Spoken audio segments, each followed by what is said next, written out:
देशात सुरू आहे, महाराष्ट्राविरुद्ध आणि शिवसेनेविरुद्ध, आणि त्या षडयंत्राचा पर्दाफाश आम्ही लवकरच करू। आधी शिवसेना खतम करायची, मग महाराष्ट्राचे तुकडे करायचे, मग मुंबई वेगळी करायची, अशा प्रकारचे कारस्थान या दिल्लीमध्ये बसून काही लोक करतायत, पण ते यशस्वी होणार नाही। सर, पिंपरी आणि कसबा पोटनिवडणूक लागलेली आहे चिंचवडची, त्याच्यामध्ये महाविकास आघाडीमध्ये आपल्याला बिघाडी काय पाहायला मिळते का, किंवा महाविकास आघाडी नाही काही ठरत नाही? नाही बघा, ठरे सगळेच इच्छुक आहेत, सगळे आहे असू शकतात, कारण काँग्रेसच्या एका नेत्यांनी आरोप केला की जगताप हे अंथरुणावर असताना, आजारी असताना कट प्रश्न झालेला आहे। भाजपनं निवडणुकीची तयारी केली, ते मृत्यूशय्येवर। मी याच्यावरती आता बोलणार नाही, मला त्याच्याविषयी काही फार माहिती नाही, पण नक्कीच चिंचवड असेल किंवा कसबा असेल, या निवडणुका महाविकास आघाडीत आम्ही एकत्र येण्यापूर्वी वेगळ्या पक्षांनी लढवल्यात। आमच्या गटातल्या प्रत्येकाला वाटतं की आम्ही लढावी, पण त्याच्यावरती एकत्र बसून निर्णय घेतला जाईल।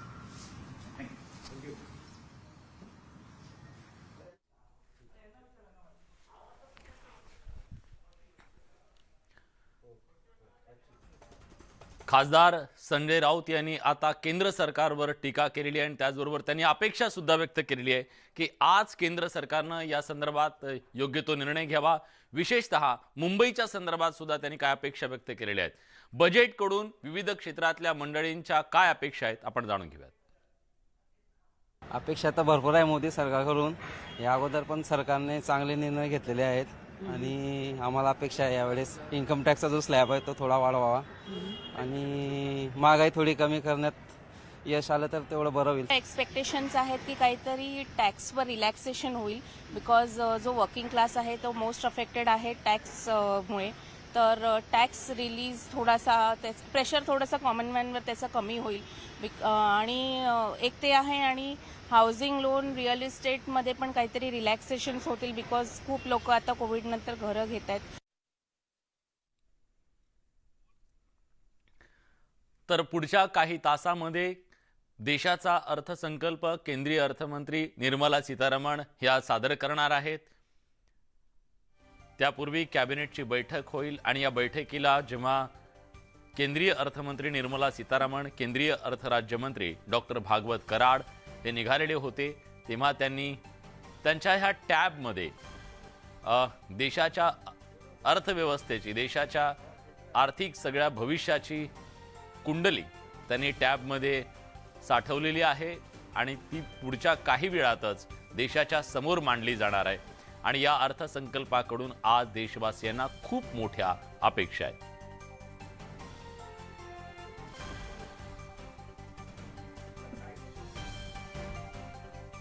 बुलेटिनमध्ये एक छोटासा ब्रेक घेतोय, ब्रेक नंतर जाणून घेणार आहोत अर्थसंकल्पासंदर्भातली बित्तम बातमी। कुठे जाऊ नका, पहा फक्त न्यूज18 लोकमत।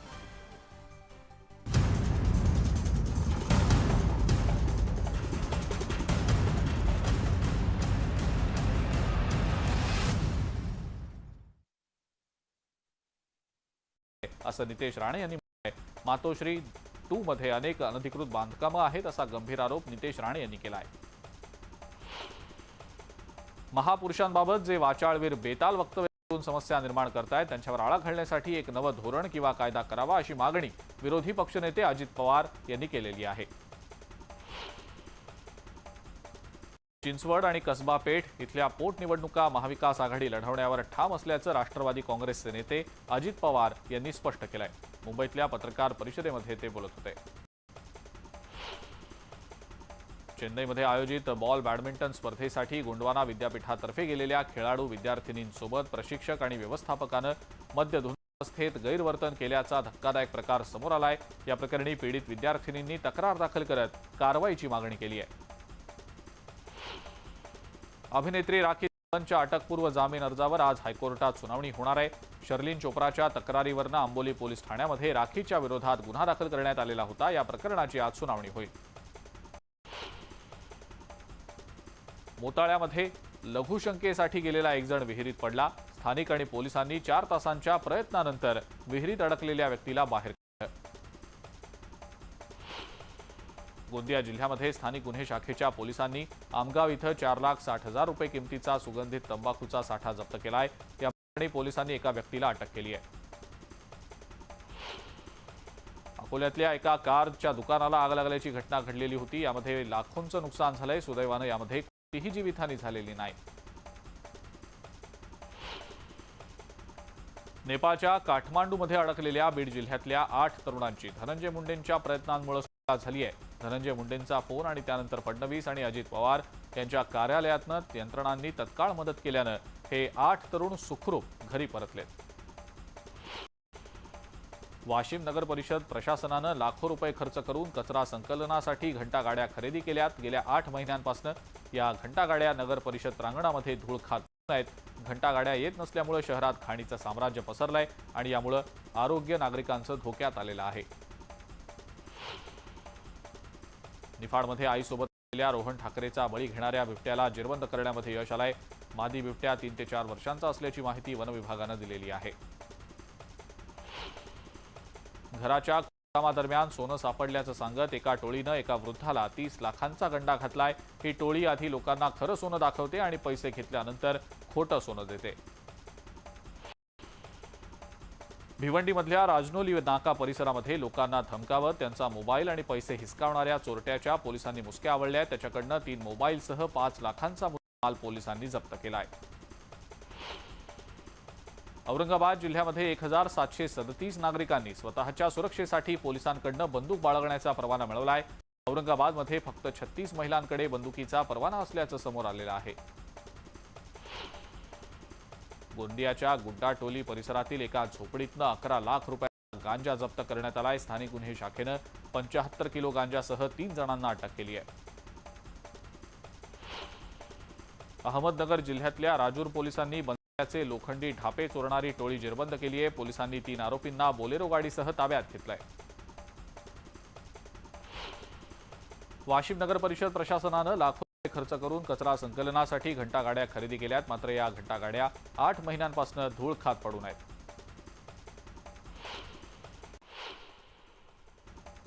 आज देशाचा अर्थसंकल्प संसदेमध्ये सादर होणार आहे। अर्थमंत्री निर्मला सीतारामन सकाळी 11 वाजता लोकसभेत अर्थसंकल्प सादर करतील। या अर्थसंकल्पात कोणत्या मोठ्या घोषणा होणार याकडे सगळ्यांचंच लक्ष आहे। अर्थसंकल्पामध्ये केंद्र सरकार आयकरामध्ये 5 लाखांपर्यंत सूट देणार का याकडे सर्वसामान्यांचं लक्ष असेल। 2014 पासून इन्कम टॅक्स स्लॅबमध्ये कोणताही बदल झालेला नाही। केंद्रीय अर्थमंत्री निर्मला सीतारामन यांनी अर्थसंकल्पापूर्वी संसदेमध्ये आर्थिक सर्वेक्षण अहवाल सादर केला।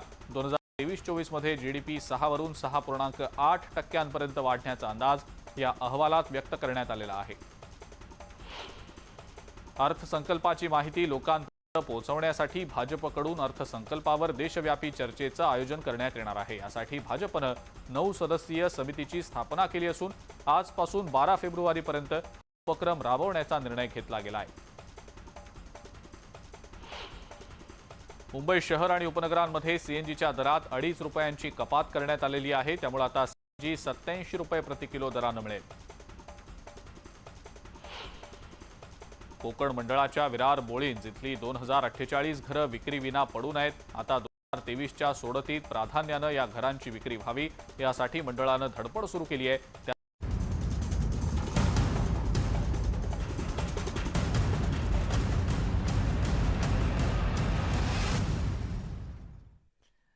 ब्रेक नंतर तुमचं पुन्हा एकदा स्वागत। जाणून घेऊयात आपण आज जो अर्थसंकल्प सादर केला जाणार आहे या अर्थसंकल्पाकडून नोकरदारांच्या काय अपेक्षा आहेत।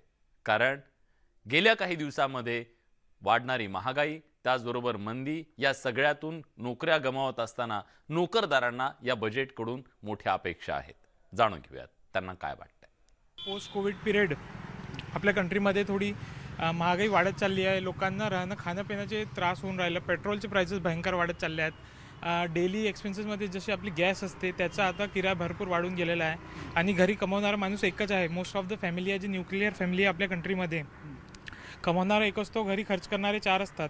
वरून एज्युकेशन महाग झालेलं आहे तर गव्हर्नमेंट त्याच्यात सबसिडी काही प्रोव्हाइड करू शकतात की ATCची लिमिट्स वाढवण्याची गोष्ट सुरू होती तर ती वाढवली तर सॅलरीड क्लास एम्प्लॉईजला बेनिफिट होणार, त्यांची सेव्हिंग्स वाढतील। रोजच्या जीवनात जे लागणाऱ्या गोष्टी असतात जसं सिलेंडर झालं, पेट्रोल झालं, गॅस झालं, याच्यावर जे सबसिडी असतात त्या सबसिडी वाढल्या पाहिजे। जर सबसिडी नसेल तर मूळ किमती तरी कमी झाल्या पाहिजे त्याच्या। हेच अपेक्षा असते सामान्य माणसाची एका बजेट करून. आम्ही जसं सामान्य माणसाकडे जसं सॅलरी वगैरे झालं ती कमी असते.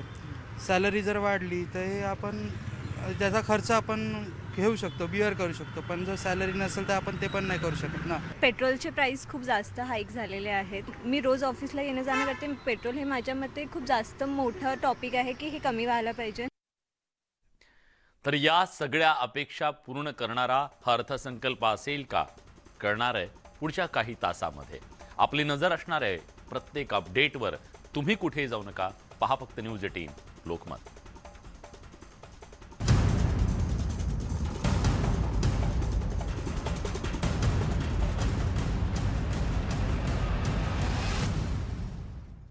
आज लाक्षणिक संप पुकारला आहे. विविध मागण्यांसाठी संपाची हाक देण्यात आली असून या संपात मुंबईत विविध ठिकाणी काम करणारे माथाडी कामगार सहभागी होणार आहेत.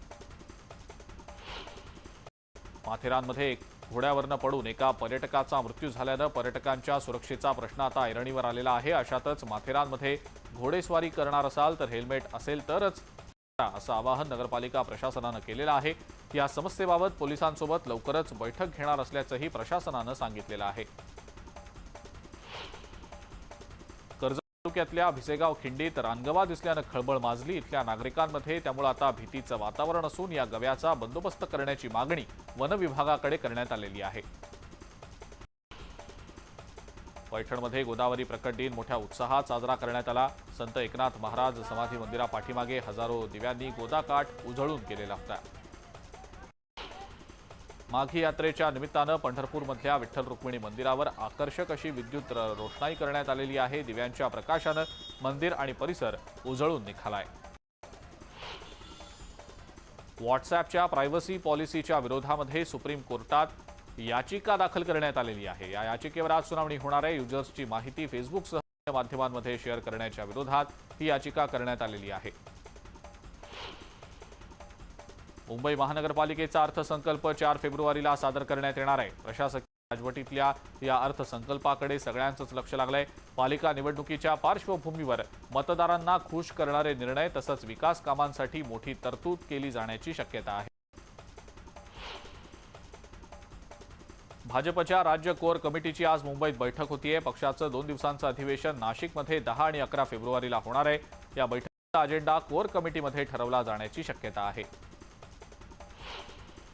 उपमुख्यमंत्री देवेंद्र फडणवीस, भाजपचे राज्यातले मंत्री आणि प्रदेशाध्यक्ष चंद्रशेखर बावनकुळे यांची राष्ट्रीय स्वयंसेवक संघाकडून मुंबईमध्ये शिकवणी घेतली जाणार आहे. संघ आणि भाजपचे मंत्री यांच्यातल्या समन्वयासाठी मुंबईमध्ये ही बैठक होणार आहे. उरण खालापूर मतदारसंघात उद्धव ठाकरे पक्षाला मोठं खिंडार पडलंय. चौक परिसरातल्या अनेक विभाग प्रमुखांसह आजी माजी सरपंचांनी भाजपात प्रवेश केलाय. मंत्री रवींद्र चव्हाणांच्या उपस्थितीत पक्षप्रवेशाचा कार्यक्रम पार पडला. मनसेचे नेते अमित ठाकरे सांगली जिल्हा दौऱ्यावर आहेत. आज इस्लामपूर आणि आष्टा भागामध्ये ते असतील. पक्ष बांधणीसाठी गेल्या अनेक महिन्यांपासून अमित ठाकरे राज्यातल्या विविध भागांचा दौरा करतायत. अनिल परब यांच्या कार्यालयाच्या पाडकामावर झालेली कारवाई तो झाकी है, मातोश्री 2 बाकी है असं नितेश राणे यांनी म्हटलंय. मातोश्री 2 मध्ये अनेक अनधिकृत बांधकामं आहेत असा गंभीर आरोप नितेश राणे यांनी केलाय. महापुरुषांबाबत जे वाचाळवीर बेताल वक्तव्य करून समस्या निर्माण करतायत त्यांच्यावर आळा घालण्यासाठी एक नवं धोरण किंवा कायदा करावा अशी मागणी विरोधी पक्षनेते अजित पवार यांनी केलेली आहे. चिंचवड आणि कसबा पेठ इथल्या पोटनिवडणुका महाविकास आघाडी लढवण्यावर ठाम असल्याचं राष्ट्रवादी काँग्रेसचे नेते अजित पवार यांनी स्पष्ट केलंय. मुंबईतल्या पत्रकार परिषदेमध्ये ते बोलत होते. चेन्नईमध्ये आयोजित बॉल बॅडमिंटन स्पर्धेसाठी गोंडवाना विद्यापीठातर्फे गेलेल्या खेळाडू विद्यार्थिनींसोबत प्रशिक्षक आणि व्यवस्थापकानं मद्यधुंद अवस्थेत गैरवर्तन केल्याचा धक्कादायक प्रकार समोर आलाय. या प्रकरणी पीडित विद्यार्थिनींनी तक्रार दाखल करत कारवाईची मागणी केली आहे. अभिनेत्री राखी सावंतच्या अटकपूर्व जामीन अर्जावर आज हायकोर्टात सुनावणी होणार आहे. शर्लिन चोप्राच्या तक्रारीवरनं आंबोली पोलीस ठाण्यामध्ये राखीच्या विरोधात गुन्हा दाखल करण्यात आलेला होता. या प्रकरणाची आज सुनावणी. मोताळ्यामध्ये लघुशंकेसाठी गेलेला एक जण विहिरीत पडला. स्थानिक आणि पोलिसांनी 4 तासांच्या प्रयत्नानंतर विहिरीत अडकलेल्या व्यक्तीला बाहेर काढलं. गोंदिया जिल्ह्यामध्ये स्थानिक गुन्हे शाखेच्या पोलिसांनी आमगाव इथं 4,60,000 रुपये किमतीचा सुगंधित तंबाखूचा साठा जप्त केलाय। या प्रकरणी पोलिसांनी एका व्यक्तीला अटक केली आहे। अकोल्यातल्या एका कारच्या दुकानाला आग लागल्याची घटना घडलेली होती। यामध्ये लाखोंचं नुकसान, सुदैवानं यामध्ये कोणतीही जीवितहानी झालेली नाही। नेपाळच्या काठमांडूमध्ये अडकलेल्या बीड जिल्ह्यातल्या 8 तरुणांची धनंजय प्रयत्नांमुळे सुटका झाली आहे। धनंजय मुंडेंचा फोन आणि त्यानंतर फडणवीस आणि अजित पवार यांच्या कार्यालयातनं यंत्रणांनी तत्काळ मदत केल्यानं हे 8 तरुण सुखरूप घरी परतलेत। वाशिम नगर परिषद प्रशासनानं लाखो रुपये खर्च करून कचरा संकलनासाठी घंटागाड्या खरेदी केल्यात। गेल्या 8 महिन्यांपासून या घंटागाड्या नगर प्रांगणात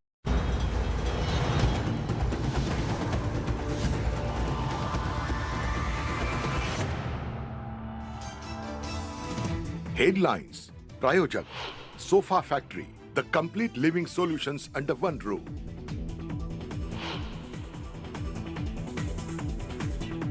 केंद्रीय अर्थमंत्री सीतारामन थोड्याच वेळात मांडणार अर्थसंकल्प। बजेटमधून कुणाला काय मिळणार याकडे देशाचं लक्ष। बजेटची बित्तम बातमी पहा फक्त न्यूज 18 लोकमतवर। अर्थसंकल्पाआधी शेअर बाजारात तेजी, सेन्सेक्स आणि निफ्टीत मोठी उसळी।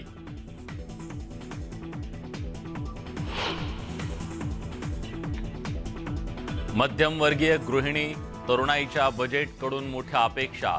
नोकरदारांना कर सवलतीत दिलासा मिळणार का याकडे सगळ्यांचं लक्ष। यंदाच्या अर्थसंकल्पात रेल्वे बजेटकडून मोठ्या अपेक्षा।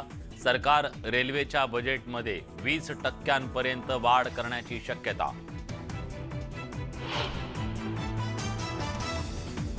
बजेटमधून कृषी आणि उद्योग क्षेत्राला चालना मिळणार का? सरकार समोरची आव्हानं काय? बजेटकडे सर्वसामान्यांचं लक्ष।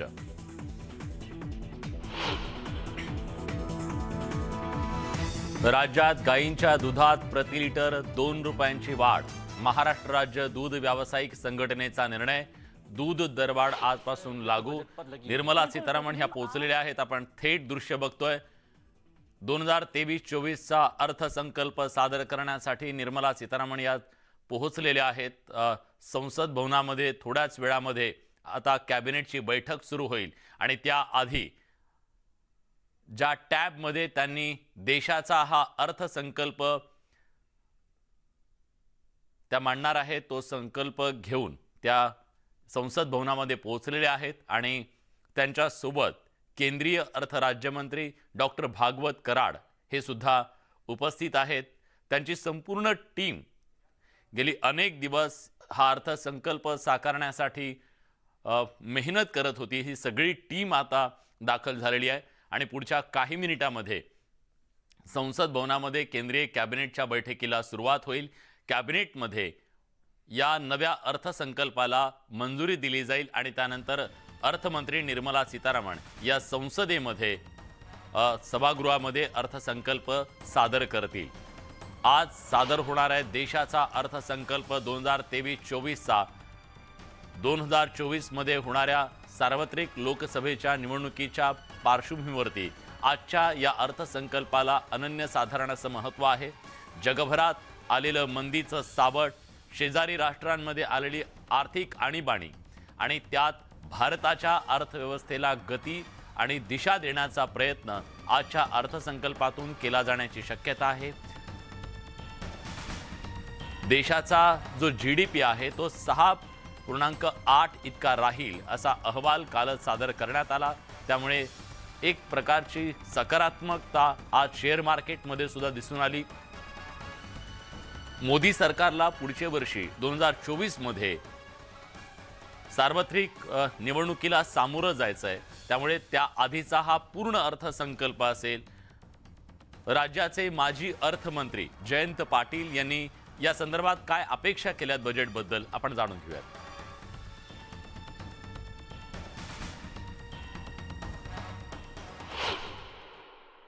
काय आता रुपया 82 रुपयावर पोचलेला आहे। डॉलर तो 100वर पोचण्याचा प्रवास होऊ नये याच्यासाठी काहीतरी प्रयत्न त्यांनी करावेत। इंधन, पेट्रोल, डिझेल, गॅस महागला आहे. भारतातल्या सगळ्या गृहिणी आज नाराज आहेत, कारण गॅस 1200 रुपयावर नेऊन पोचवलेला आहे. या देशात महागाई एवढी प्रचंड वाढलेली आहे की त्याच्यातनं देशातली सामान्य जनता अस्वस्थ झालेली आहे. त्यासाठी हे सरकार काय करणार आहे हे पाहू. तर या घडीची आणखीन एक मोठी बातमी आपल्या हाती येते. बजेटच्या संदर्भातली राष्ट्रपतींनी बजेटला मंजुरी दिलेली आहे. जो अर्थसंकल्प पुढच्या काही वेळात सादर केला जाणार आहे, राष्ट्रपतींकडून बजेटला ही औपचारिक मंजुरी मिळालेली आहे. आणि आता केंद्रीय मंत्रिमंडळाच्या समोर सुद्धा हा अर्थसंकल्प ठेवला जाईल. त्यानंतर लोकसभेमध्ये हा बजेट सादर केला जाईल अर्थमंत्री निर्मला सीतारामन यांच्याकडून. आणि त्यांच्या या अर्थसंकल्पामध्ये सर्वसामान्यांना, मध्यमवर्गीयांना, नोकरदारांना, तरुणाईला, महिलांना, कामगारांना, शेतकऱ्यांना, उद्योगांना नेमकं काय मिळणार आहे? कारण पायाभूत सोयीसुविधांच्या संदर्भात सातत्यानं भर देणाऱ्या मोदी सरकारनं यावेळच्या अर्थसंकल्पामध्ये नेमकं काय दिलेलं आहे याची उत्सुकता सगळ्यांना आहे. गेल्या काही वर्षांमध्ये लोकप्रिय घोषणांचा धडाका लावण्याची परंपरा खंडित झालेली होती. मोदी सरकारनं ते टाळलेलं होतं की अर्थसंकल्पातून केवळ लोकप्रिय घोषणा करायच्या. 2 बजेटमध्ये विशेषतः गेल्या त्यांनी स्पष्टपणे सांगितलं होतं, या आधी केलेल्या घोषणांची पूर्तता करणं, पायाभूत सोयीसुविधांवरती मोठ्या प्रमाणात गुंतवणूक करणं हे मोदी सरकारचं लक्ष होतं. पण आत्ताचा अर्थसंकल्प हा 2024च्या निवडणुकीच्या पार्श्वभूमीवरती होतोय. त्यामुळे या अर्थसंकल्पात काही लोकप्रिय घोषणा करदात्यांना दिलासा देणाऱ्या, आकर्षित करणाऱ्या असतील का? दरम्यान संजय राऊत, शिवसेना उद्धव बाळासाहेब ठाकरे गटाचे खासदार संजय राऊत यांनी काय प्रतिक्रिया दिली आहे, काय अपेक्षा व्यक्त केल्यात, जाणून घेऊया. देश लुटला जातो, हे मी काय आता नावं घेत नाही. त्या लुटीच्या पैशामध्ये मुंबईचाही पैसा आहे. देशाच्या तिजोरीत सर्वाधिक महसूल हा मुंबईतून दिला जातो. त्याच्यामुळे भरपाई होणं गरजेचं आहे. अनेक प्रकल्प मुंबईच्या बाहेर गेले, महाराष्ट्राच्या बाहेर गेले. मुंबईचं महत्त्व कमी करण्याचा प्रयत्न होतो आहे. लाखोंचे रोजगार देणार होते ते गुजरातला नेण्यात आले. जर या प्रकल्पानं या बजेटनं काही भरपाई केली तर आम्ही केंद्र सरकारचे आभारी राहू. हा पैसा भाजपचा नसून जनतेचा आहे. हे बजेट बीजेपीचं नसून जनतेचं आहे, हे लक्षात घ्या. आज सादर केला जाणारा अर्थसंकल्प मोठ्या अपेक्षा निर्माण करणारा आहे आणि या अपेक्षांची पूर्तता होते का याची आज सर्वसामान्यांना लागलेली आहे. काय अपेक्षा सर्वसामान्यांच्या आहेत आम्ही जाणून घेतल्या, ऐकूयात.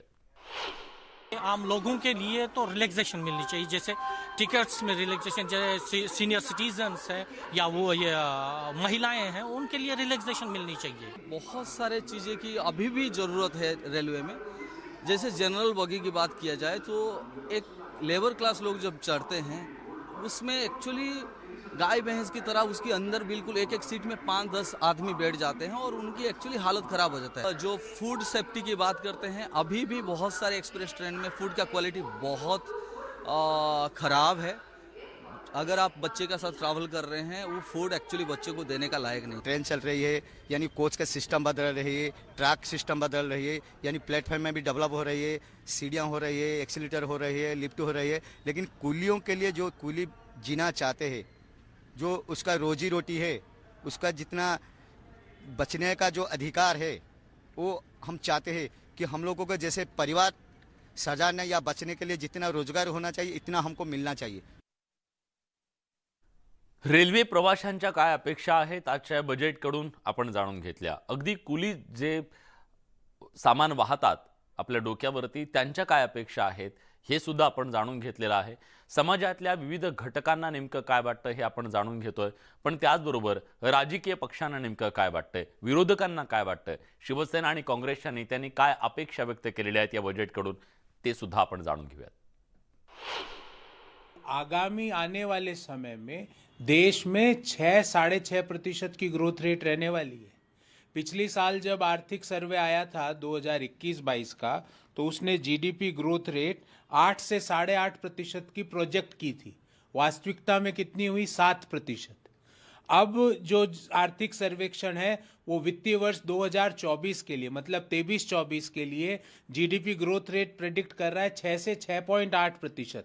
अगर हम वही डिस्काउंट रेट करें तो 5.44% जीडीपी ग्रोथ रेट रहेगी। ये ग्रोथ जो है ये आईएमएफ ने भी अपनी रिपोर्ट में बताया है कि किस तरह से भारत जो है सबसे ज्यादा हाईएस्ट ग्रोथिंग इकोनॉमी बनने जा रहा ग्रोथ वाली, और उनका भी अनुमान है कि 6.1 से ऊपर जाने वाली है। ऐसे में हमारे वित्त मंत्री जी ने भी इसकी जानकारी दी। तो आज हमें ये समझना पड़ेगा कि ये नए भारत की ताकत है, फास्टेस्ट और हाईएस्ट ग्रोइंग इकॉनॉमी के साथ हम आगे बढ़ रहे हैं। या बजेटकडून महिलांच्या काय अपेक्षा आहेत आपण जाणून घेऊयात ग्राफिक्सच्या माध्यमातून। महिलांना काय वाटतंय, त्यांना काय अपेक्षित आहे, कारण घराचं बजेट त्या चालवतात। महिला सुरक्षेसंदर्भात विशेष तरतूद असावी अशी अपेक्षा महिलांकडून व्यक्त होतीये। महिलांचं आरोग्य, आर्थिक स्थैर्याकडे सरकारनं लक्ष द्यावं अशी मागणी सातत्यानं केली जाते। करमुक्त उत्पन्नाची मर्यादा ही 10 लाख करा महिलांसाठी, ही सुद्धा मागणी गेल्या अनेक वर्षांपासून केली जाते। आज त्याच्यामध्ये या टॅक्स स्लॅबमध्ये काही बदल होतो का हे पाहावं लागेल। आरोग्य विम्यामध्ये सवलत मिळावी महिलांना, ही सुद्धा अपेक्षा महिलांची आहे। महिला बचत गट, स्टार्टअप उद्योजकांना कमी दरात कर्ज मिळावं ही एक अपेक्षा आहे। सॅनिटरी पॅड रेशन दुकानामध्ये स्वस्तात किंवा मोफत मिळावी ही अपेक्षा सुद्धा महिलांकडून व्यक्त केली जाते। त्यांच्या आरोग्याच्या दृष्टीने हे महत्त्वाचं मानलं जातं।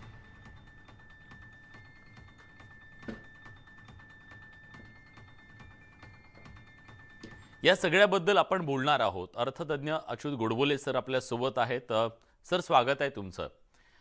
आजचं बजेट पुढच्या काही तासामध्ये आपल्या समोर येणार आहे, देशाच्या समोर येणार आहे, पण तुमची काय अपेक्षा आहे या बजेटकडून? काल जो आर्थिक अहवाल सादर केला त्यातला विकास दर हा 6च्या पुढे असेल असं सांगितलं गेलेलं आहे। जागतिक पातळीवर आलेली मंदीची सध्या एक प्रकारची चाहूल आणि आपल्या शेजारी राष्ट्रांमधली सध्याची आर्थिक आणीबाणी या पार्श्वभूमीवर आपल्या देशाच्या अर्थसंकल्पाकडे तुम्ही कसं पाहताय? मला असं वाटतं की आपल्या पुढले सगळ्यात महत्त्वाचे प्रश्न हे म्हणजे बेकारी, विषमता, पर्यावरण असे अनेक प्रश्न आपल्या समोर आहेत। त्या सगळ्यात महत्त्वाचा प्रश्न हा बेकारी, महागाई हा सुद्धा प्रश्न आहे, पण महागाई सध्या अलीकडे काही थोडीशी कमी झालेली आहे, पण बेकारी हा अतिशय मोठा प्रश्न आहे। म्हणजे बेकारीचा दर साधारण 7 ते 9% पर्यंत तो घोळत असतो, पण त्या आकडेवारीला फारसा अर्थ नाही। याचं कारण असं की तरुणांमधली आणि स्त्रियांमधली बेकारी ही प्रचंड मोठी आहे। ह्याच्याकडे आपण खरं म्हणजे लेबर फोर्स पार्टिसिपेशन रेशो नावाचा जो प्रकार आहे तो बघितला पाहिजे।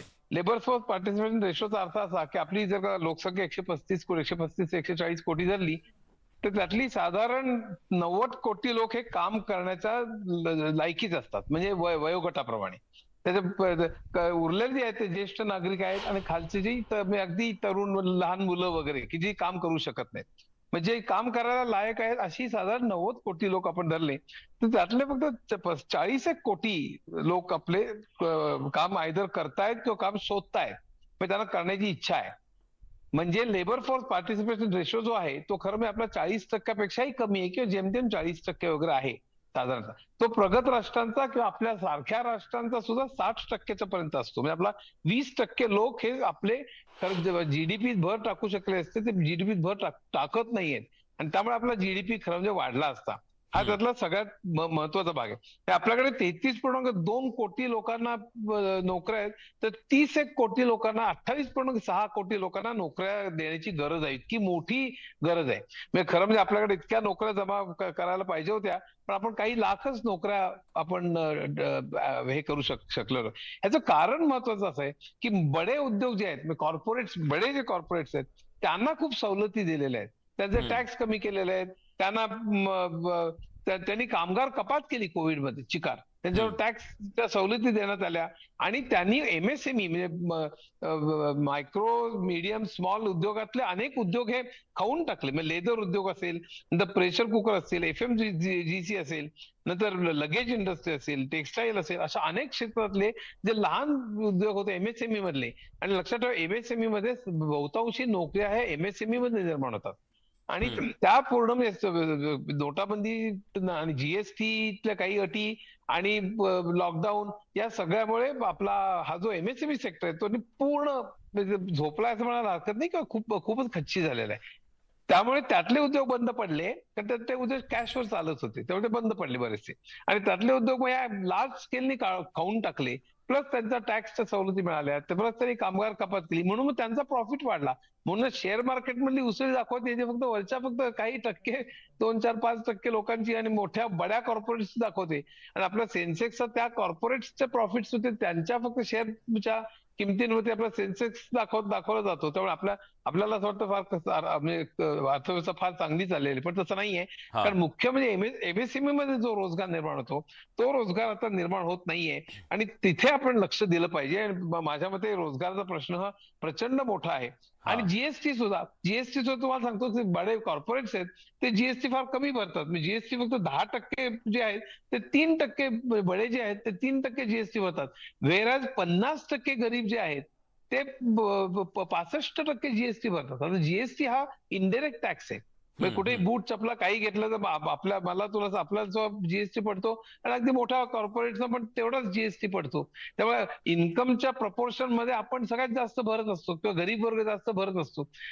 कॉर्पोरेट्सचा तर फारच कमी. म्हणून इनडिरेक्ट टॅक्स असतो तो विषमता कमी करत नाही. डायरेक्ट टॅक्स हा विषमता कमी करतो. म्हणजे जितकं इन्कम वाढेल तर त्यामुळे वेल्थ टॅक्स आणि इनहेरिटन्स टॅक्स हा खरं वाढवला पाहिजे. सगळ्या प्रगत राष्ट्रात तो आहे आपण तो काढून टाकलाय तो वाढवला पाहिजे खरं म्हणजे. आणि डायरेक्ट टॅक्स वाढवला पाहिजे आपण आणि इनडायरेक्ट टॅक्स आपण वाढवला. टॅक्स बद्दल बोलताय पण सर्वसामान्यांना गेल्या 2014 पासून फारसा काही दिलासा टॅक्स स्लॅब मध्ये मिळालेला नाहीये. अपेक्षा आता आहे यावेळेस तरी किमान टॅक्स स्लॅब मध्ये बदल केला जाईल. तुम्हाला वाटतं का की तो केला जावा आणि केला जाईल? नाही मला असं वाटतं टॅक्स स्लॅबमध्ये फरक केला तर चांगलीच गोष्ट आहे. मध्यम वर्गाला चांगला दिलासा मिळेल त्यामुळे आणि तो केला तर काही हरकत नाही. फक्त त्याच जोडीला हा डायरेक्ट टॅक्स जर का कमी झाला या टॅक्स स्लॅब वाढवल्यामुळे वगैरे पण तो त्याची भरपाई ही आपण आणि जीएसटीचा रेट सुद्धा आपण कमी केला पाहिजे. कारण सामान्य माणसाला तर फार फटका बसतोय. तर त्याचा पेट्रोलचे प्राइसेस असतील इथं अनेक बाबतीत बोलता येईल म्हणजे फार लांबत जाईल. पण मुख्य म्हणजे डायरेक्ट टॅक्स मध्ये वेल्थ आणि इनहेरिटन्स टॅक्स वाढवला पाहिजे. त्यामुळे आपलं शिक्षण आरोग्य आणि इतर सगळ्या गोष्टी एक उदाहरण म्हणून सांगतो. मी नेहमी सांगत असतो की शिक्षण आरोग्य रस्ता पाणी वीज स्वस्त घरं रिन्युएबल एनर्जी आणि सार्वजनिक वाहतूक ह्याच्यावर पुढची 20-30 वर्ष खरोखर खाली मान करून आपण प्रचंड खर्च केला पाहिजे सरकारने. Korean south Korea Japan Europe America सगळ्यांची आपण उदाहरणं देतो डायनिंग टेबलवर बसून पण त्या सगळ्यांनी यावर प्रचंड खर्च केला सरकारांनी. त्यावर पण त्यांची प्रगती झाली. इंडस्ट्रीज उभं राहिल्या शोध लागले पेटंट्स मिळाली. आपण ते न करता डायरेक्टली हे करतोय. आरोग्यावर 5% केला पाहिजे जीडीपीच्या ते आपण जेमतेम 1% करतो. शिक्षणावर 6% केला पाहिजे आपण जेमतेम 3% करतो. ही अतिशय वाईट गोष्ट आहे. माझ्या मते हे प्रचंड वाढवलं पाहिजे आणि त्याचा परिणाम रोजगारावर पण होईल. इतक्या शाळा इतक्या हॉस्पिटल इतकी इक्विपमेंट इतक्या नर्सेस इतकं प्रचंड त्याला लागेल. त्या शाळा आणि हॉस्पिटल बांधायची म्हणली तर विटा सिमेंट सगळं लागेल. स्वस्त घर तरी त्याला हे लागेल. त्या सगळ्या करता जर काही हे सगळे रोजगार वापरला नक्की सर. मी येतो तुमच्याकडे. आणखी काही महत्वाच्या मुद्द्यांबद्दल आपल्याला बोलायचं आहे पण पंतप्रधान नरेंद्र मोदी हे संसद भवनामध्ये दाखल झालेले आहेत. थोड्याच वेळात कॅबिनेटची बैठक होईल आणि या बैठकीमध्ये या अर्थसंकल्पाला मंजुरी दिली जाईल आणि पंतप्रधान नरेंद्र मोदी यांच्या या दुसऱ्या टर्ममध्ये हा पूर्ण अर्थसंकल्प आहे. शेवटचा पूर्ण अर्थसंकल्प असणार आहे कारण 2024 मध्ये त्यांना सार्वत्रिक निवडणुकीला सामोरं जायचं आहे. त्याच्या आधीचा त्या पार्श्वभूमीवरचा हा अर्थसंकल्प असणार आहे. त्यामुळे आत्ता कॅबिनेटच्या बैठकीमध्ये या अर्थसंकल्पाला मंजुरी दिल्याच्या नंतर लोकसभेमध्ये केंद्रीय अर्थमंत्री निर्मला सीतारामन याच्याबद्दल आपला देशाच्या समोर हा अर्थसंकल्प ठेवतील. पण देशातल्या उद्योगपतींच्या काय अपेक्षा आजच्या या बजेटकडून आहेत ते आपल्याला जाणून घ्यायचं आहे. अच्युत गोडबोले सर आपल्या सोबत असणार आहेत. आपण त्यांच्याकडून ते जाणून घेणारच आहोत पण त्याआधी आपण जाणून घेऊयात उद्योगपतींच्या काय अपेक्षा आहेत आजच्या या बजेटकडून. ये अपने इकोनॉमी के लिए अपने देश के लिए आज का दिन काफ़ी अच्छा सोचा जाता है कि हर आदमी के पॉकेट में कुछ न कुछ वित्त मंत्री जी ज़रूर डालेंगी. तो अपने एक एक्सपेक्टेशन पे, जो बोलते हैं उम्मीद पे दुनिया कायम है, उस तरह से हम लोगों का भी उम्मीद है कि वित्त मंत्री जी हमारे लिए कुछ न कुछ अच्छा लेके ज़रूर आएंगे। सारे विश्व में आर्थिक मंदी छाई हुई है, हमारा ही देश है जो अच्छा कर रहा है। सब लोग ये सरप्राइज हैं कि इंडिया अच्छा कैसे कर रहा है। वो हमारा सबसे अच्छा होने का रीज़न है गवर्नमेंट बहुत सपोर्टिव है। हमारे यहाँ हमें टैक्स का टोटल कंट्रीब्यूशन है, whereas 7.8 is the GST contribution and 7.2 lakh crore is the corporate contribution. इसलिए individuals at large have contributed, उन्होंने अपनी तरफ से बहुत ज़्यादा अमाउंट हमको दे दिया है। इसलिए उनके लिए मेरे को उम्मीद है कि बेसिक एग्जम्पशन लिमिट जो कि इस वक्त 2.5 लाख रुपए है, वो 4 लाख रुपए तो होनी चाहिए। तर संसद भवन परिसरातली ही थेट दृश्य आहेत। पंतप्रधान नरेंद्र मोदी हे संसद भवन परिसरामध्ये दाखल झालेले आहेत। पुढच्या काही वेळातच संसद भवनामध्ये केंद्रीय मंत्रिमंडळाची बैठक होणार आहे आणि या मंत्रिमंडळाच्या बैठकीमध्ये या अर्थसंकल्पावर चर्चा होईल। या अर्थसंकल्पाला मंजुरी दिली जाईल। काही वेळापूर्वीच राष्ट्रपतींनी सुद्धा या अर्थसंकल्पाला मंजुरी दिलेली आहे आणि न्यूज 18 लोकमतवरती आज आपण जाणून घेतोय देशाचा अर्थसंकल्प सादर होत असताना देशातल्या प्रत्येक घटकाला काय वाटतंय, त्याच्या काय अपेक्षा आहेत, ह्या अपेक्षा आपण न्यूज 18 लोकमतच्या माध्यमातून सरकारपर्यंत सुद्धा राज्यकर्त्यांपर्यंत मांडण्याचा प्रयत्न करतोय। काही वेळापूर्वीच केंद्रीय अर्थमंत्री निर्मला सीतारामन, केंद्रीय अर्थ राज्यमंत्री डॉक्टर भागवत कराड हे दाखल झाले आणि त्यांनी या अर्थसंकल्पामध्ये एक गोष्ट सांगितली की सामान्यांच्या अपेक्षा पूर्ण करणारा हा अर्थसंकल्प असेल अशी ग्वाही दिलेली आहे आणि त्यामुळेच अपेक्षा वाढलेल्या आहेत सर्वसामान्यांच्या आजच्या अर्थसंकल्पाकडून आणि पंतप्रधान नरेंद्र मोदी हे पुढच्या काही वेळामध्ये आणि आलेले आहेत। पंतप्रधान नरेंद्र मोदी हे संसद भवन परिसरामध्ये दाखल झालेले ही थेट दृश्य आपण बघतोय। यानंतर केंद्रीय अर्थसंकल्पाला मंजुरी देण्यासाठी केंद्रीय मंत्रिमंडळाची एक महत्त्वाची बैठक पार पडणार आहे आणि या बैठकीच्या नंतर त्याला मंजुरी मिळाल्यानंतर हा अर्थसंकल्प लोकसभेमध्ये देशाच्या अर्थमंत्री निर्मला सीतारामन ह्या बजेट सादर करतील, ज्या बजेटकडून सर्वसामान्य नोकरदार, त्याचबरोबर मजूर असेल, विद्यार्थी असतील, तरुण असतील किंवा महिला असतील, उद्योजक असतील, या सगळ्यांनाच मोठ्या अपेक्षा आहेत आणि या सगळ्या अपेक्षांची पूर्तता करणारा हा अर्थसंकल्प असेल का याची उत्सुकता सगळ्यांना आहे। विशेषतः टॅक्स स्लॅबमध्ये नेमका काय बदल होतो, उद्योगांना अधिक चालना देण्यासाठी त्यांना काही सवलती दिल्या जातात का, देशाच्या पायाभूत सुविधांवरती किती मोठ्या प्रमाणात गुंतवणूक केली जाते, अशा अनेक गोष्टी या अर्थसंकल्पातून आपल्याला स्पष्ट होतील। अर्थतज्ञ शिवानी दाणी मॅडम आता आपल्या सोबत आहेत, आपण थेट त्यांच्याकडे जाऊया। शिवानी मॅडम, आता या अर्थसंकल्पाच्या संदर्भात जेव्हा आपण चर्चा करतोय तेव्हा हा अर्थसंकल्प ज्या पार्श्वभूमीवरती मांडला जाणार आहे 2024च्या लोकसभा निवडणुकीला सामोरं जाण्यापूर्वीचा हा पूर्ण अर्थसंकल्प असणार आहे। तुम्हाला वाटतं का की या अर्थसंकल्पावरती निवडणुकीची छाप असेल? या अर्थसंकल्पातून सामान्यांच्या खिशात काही टाकलं जाईल की सामान्यांच्या खिशातून काही काढून घेतलं जाईल? एक गोष्ट तुम्ही खूप महत्त्वाचा मुद्दा मांडला की हे शेवटचं बजेट आहे, कारण की पुढलं बजेट हे इलेक्शन बजेट असेल। त्या गोष्टी लक्षात घेता या बजेटकडे खूप साऱ्या लोकांचं लक्ष आहे। पण तुम्ही जर का आतापर्यंतचे 8 बजेट बघितले असतील तर असं खूप पॉप्युलरिस्टिक बजेट देण्याचा या सरकारचा ट्रेंड कुठेही दिसत नाही। त्यामुळे असं काही खूप ग्रेट असं सामान्य जनतेला लुभावणारं असेल अशातला काही भाग नाही।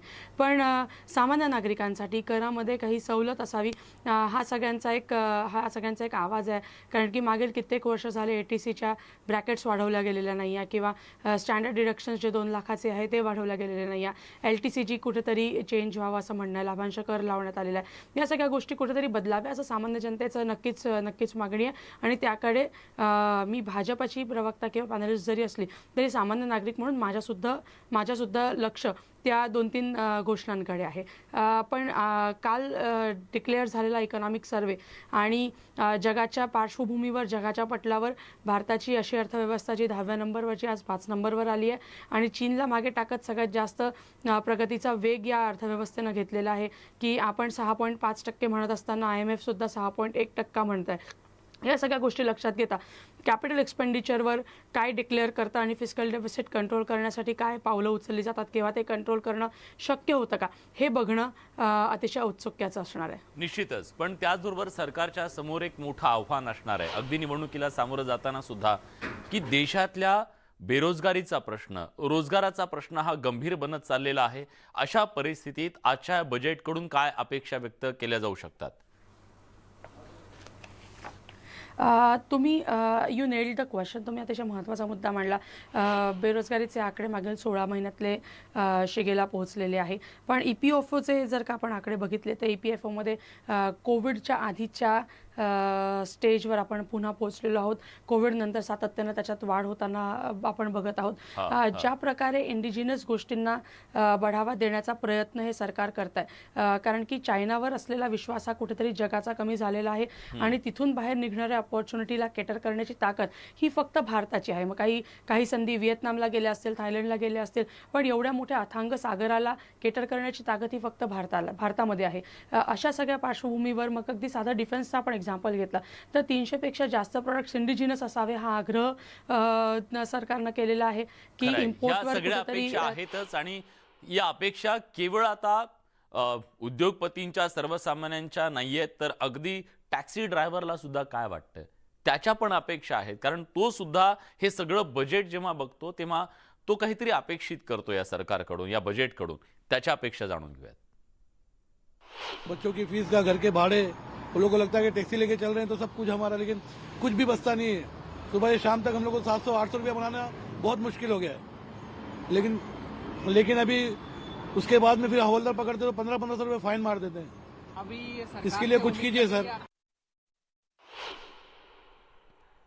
अच्युत सर, तुम्ही बघितलं उद्योगपतींच्या अपेक्षा वेगळ्या आहेत, पण त्याचबरोबर सर्वसामान्य जो आहे, जो हातावर ज्याचं पोट आहे, त्याच्या सुद्धा या बजेटकडून खूप अपेक्षा आहेत. आणि सगळ्यात महत्त्वाचं म्हणजे सध्या पेट्रोल डिझेलचे जे भाव वाढलेले आहेत, गॅसचे भाव वाढलेले आहेत, याचा थेट परिणाम या अतिशय सामान्य व्यक्तीवरती काय होतोय, कसा होतोय हे आपण बघितलेलं आहे.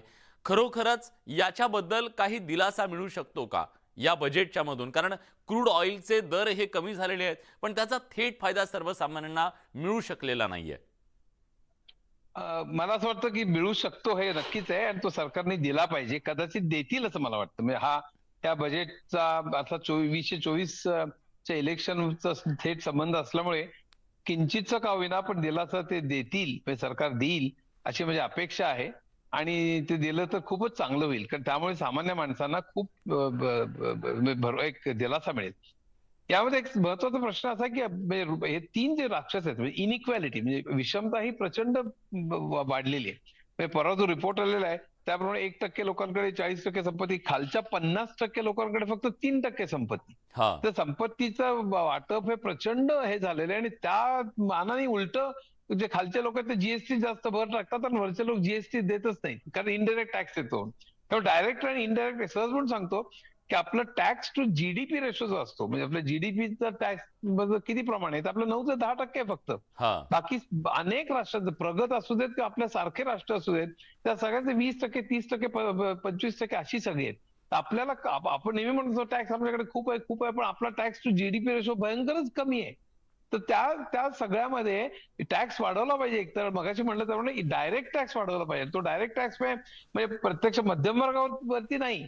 आता आपण टॅक्स स्लॅब सारखी हे करतो, ती मध्यम वर्ग करताय. टॅक्स नच देणारे कोट्यवधी लोक आहेत. त्याच्या संदर्भात सुद्धा निर्णय घेणं गरजेचं आहे. खूप महत्वाचा मुद्दा सर तुम्ही मांडलेला आहे विषमतेच्या संदर्भातला. कारण हे रिपोर्ट काय सांगतायत, 1% लोकांकडे इतक्या मोठ्या प्रमाणात संपत्ती देशाची आहे. ही विषमता दूर करण्यासाठी काही पावलं उचलली जातात का पाहणं महत्वाचं असेल. सामान्यांना काय वाटतंय, कारण आज प्रत्येक जण जेव्हा बजेट तिथे लोकसभेमध्ये मांडलं जाईल तेव्हा प्रत्येकाची नजर आपल्या पॉकेटवर असणार आहे. आपल्या पॉकेटवर काय परिणाम होणार आहे, आपल्या जगण्यात काय परिणाम होणार आहे, काय अपेक्षा घेऊन सर्वसामान्य माणूस आज टीव्हीकडे डोळे लावून बसलेला आहे, त्याच्या अपेक्षा जाणून घेऊयात. सामान्य माणूस काय म्हणतोय, ऐका. बजट को देखें उम्मीद तो ये है कि सैलरी बहुत कम हो रही है लोगों की और बजट जो है हैवी होता जा रहा है, टैक्स ज़्यादा हो रहा है सरकार का दिन पे दिन, बेरोजगारी कम हो रही है, युवाओं को कोई नौकरी वगैरह का रोजगार वगैरह कोई प्राप्त वगैरह नहीं हो रहा है। तो सरकार से यही हमारी उम्मीद है कि बजट को थोड़ा ज़्यादा करे और टैक्स को कम करे। हम आपसे बजट से ये उम्मीद करते हैं कि जो गरीब तत्व के लोग हैं, जैसे गैस हो गई, आपके खाने पीने की चीज़ें हो गई, वो मंदी हो जाए। बजट जो भी आएगा तो वो इस हिसाब से आना चाहिए कि जो स्वास्थ्य है, जो फूड मिलता है वो फूड अच्छा मिलना चाहिए, और खास करके आमतौर पे जो लोगों को जो सुविधा मिलनी चाहिए वो सुविधा अच्छी तरह मिलनी चाहिए। पेट्रोल है, घर में चीनी वगैरह जो भी है, गरीब लोगों का भी ख्याल रखना चाहिए। महंगाई इतनी बढ़ गई है, अमीर अमीर हो गया है, गरीब तो मारा जा रहा है, इसीलिए लोग आत्महत्या कर रहे हैं। सरकार को लोगों की उम्मीदों पे खरा उतर के महंगाई को कम करना चाहिए।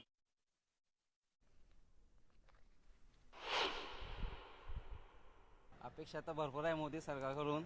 या अगोदर पण सरकारने चांगले निर्णय घेतलेले आहेत आणि आम्हाला अपेक्षा आहे यावेळेस इन्कम टॅक्सचा जो स्लॅब आहे तो थोडा वाढवावा आणि महागाई थोडी कमी करण्यात यश आलं तर तेवढं बरं होईल. एक्सपेक्टेशन्स आहेत की काहीतरी टॅक्सवर रिलॅक्सेशन होईल, बिकॉज जो वर्किंग क्लास आहे तो मोस्ट अफेक्टेड आहे टॅक्समुळे.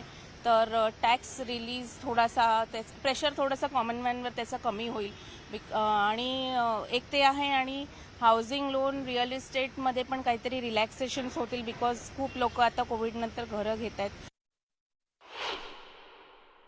एलपीजी, पेट्रोल, हर चीज का प्राइस बढ़ा है.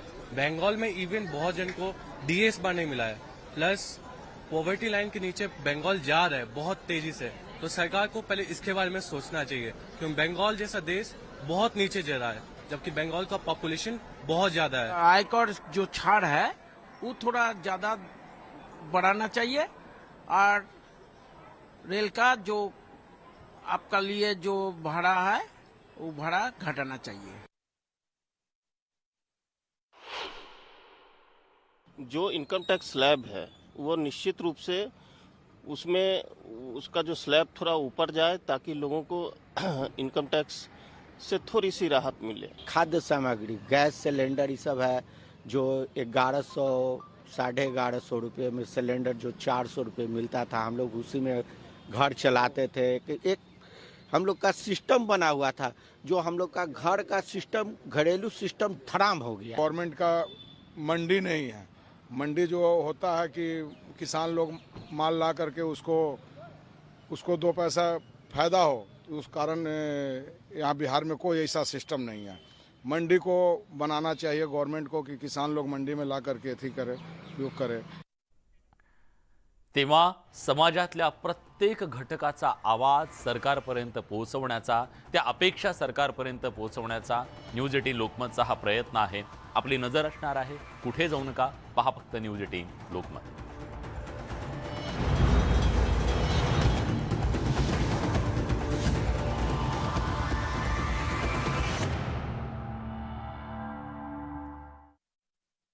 आठ 8% वाढण्याचा अंदाज या अहवालात व्यक्त करण्यात आलेला आहे.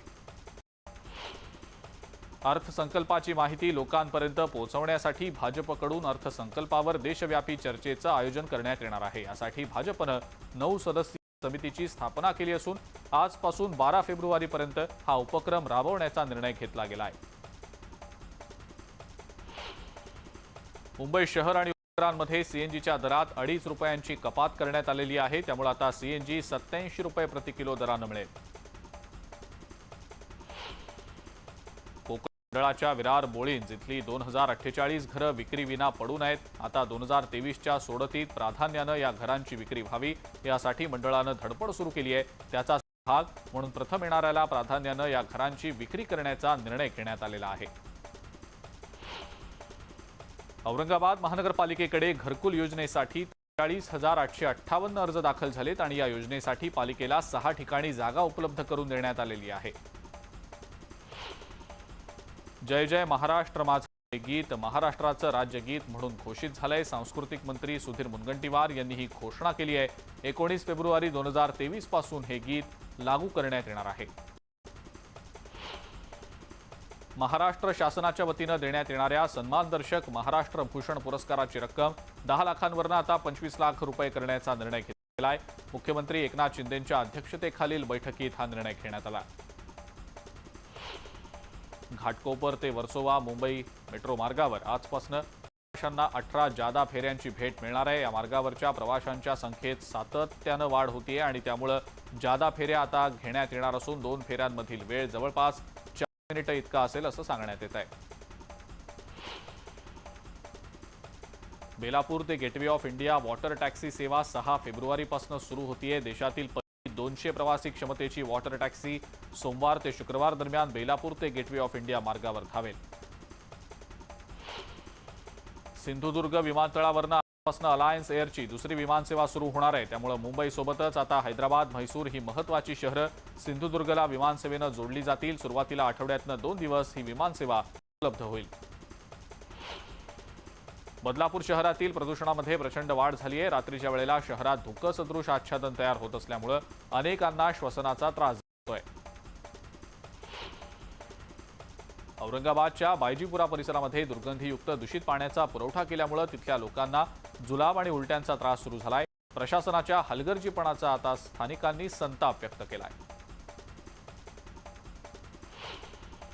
राज्यातल्या माथाडी कामगारांनी आज लाक्षणिक संप भरवलाय. विविध मागण्यांसाठी संपाची हाक देण्यात आली असून या संपात मुंबईत विविध ठिकाणी काम करणारे माथाडी कामगार सहभागी होणार आहेत. मध्ये घोड्यावरनं पडून एका पर्यटकाचा मृत्यू झाल्यानं पर्यटकांच्या सुरक्षेचा प्रश्न आता ऐरणीवर आलेला आहे. अशातच माथेरानमध्ये घोडेस्वारी करणार असाल तर हेल्मेट असेल तरच करायचं आवाहन नगरपालिका प्रशासनानं केलेलं आहे. या समस्येबाबत पोलिसांसोबत लवकरच बैठक घेणार असल्याचंही प्रशासनानं सांगितलेलं आहे. तालुक्यातल्या भिसेगाव खिंडीत रानगवा दिसल्यानं खळबळ माजली इथल्या नागरिकांमध्ये. त्यामुळे आता भीतीचं वातावरण असून या गव्याचा बंदोबस्त करण्याची मागणी वन विभागाकडे करण्यात आलेली आहे. पैठणमध्ये गोदावरी प्रकट दिन मोठ्या उत्साहात साजरा करण्यात आला. संत एकनाथ महाराज समाधी मंदिरापाठीमागे हजारो दिव्यांनी गोदाकाठ उजळून केलेला होता. माघी यात्रेच्या निमित्तानं पंढरपूरमधल्या विठ्ठल रुक्मिणी मंदिरावर आकर्षक अशी विद्युत रोषणाई करण्यात आलेली आहे. दिव्यांच्या प्रकाशानं मंदिर आणि परिसर उजळून निघालाय.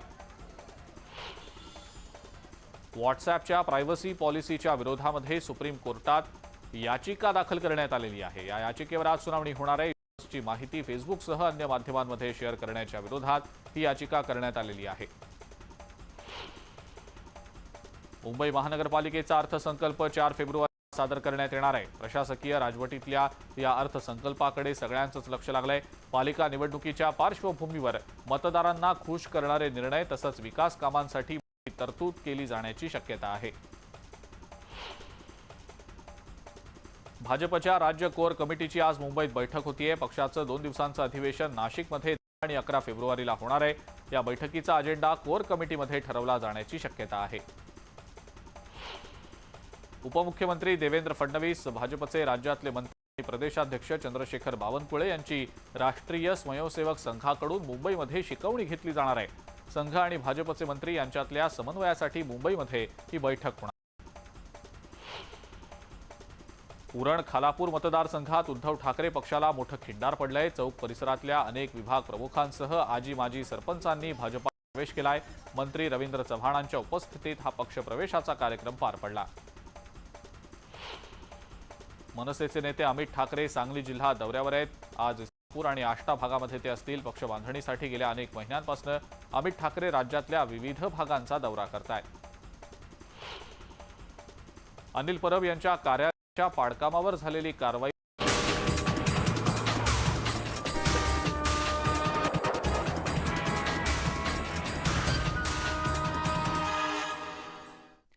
ब्रेक नंतर तुमचं पुन्हा एकदा स्वागत. आपण थेट दिल्लीला जातोय पण तिथून एक महत्त्वाची बातमी येते.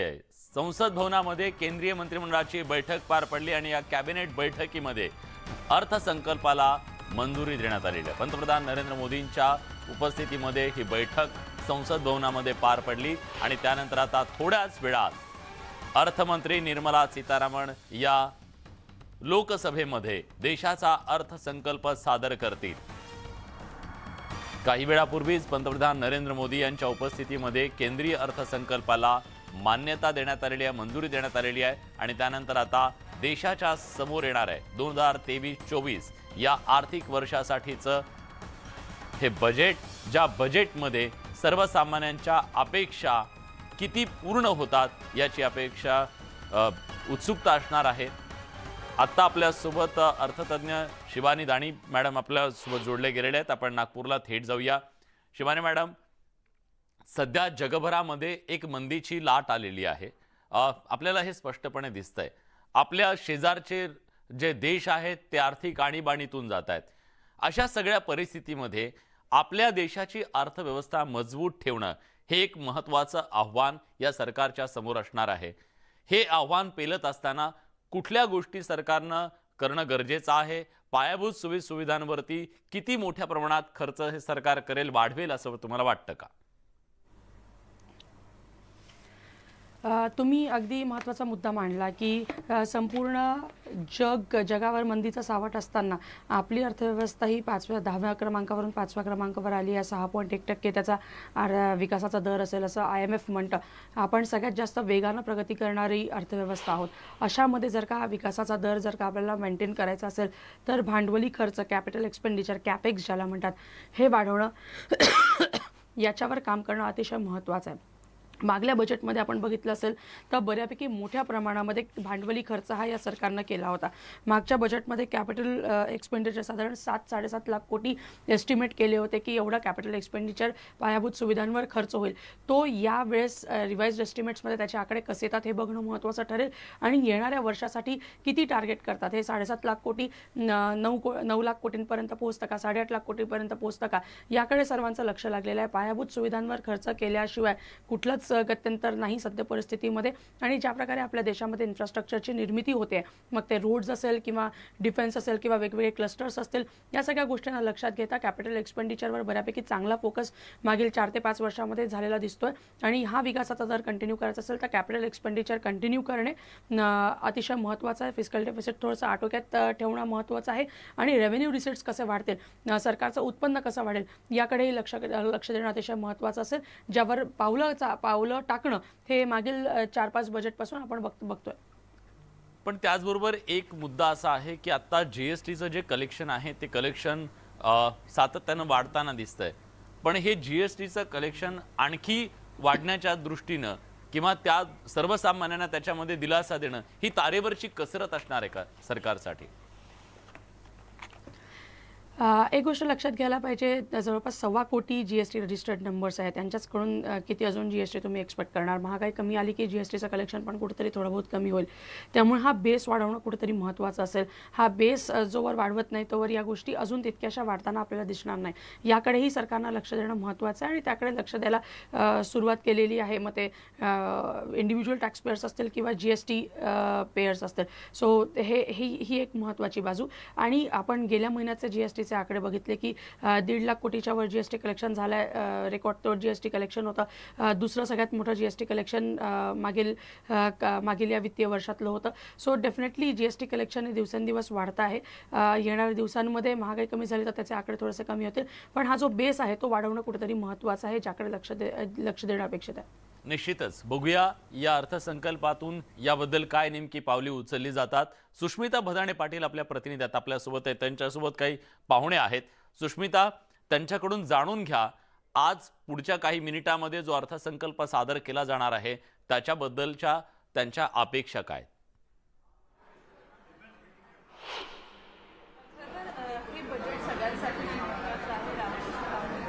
हे आपल्यासोबत सर, खरं तर IMC चेअरमन म्हणून तुम्ही जेव्हा आजच्या बजेटकडे सगळ्यात आधी बघताय तर काय एक्सपेक्टेशन्स आहेत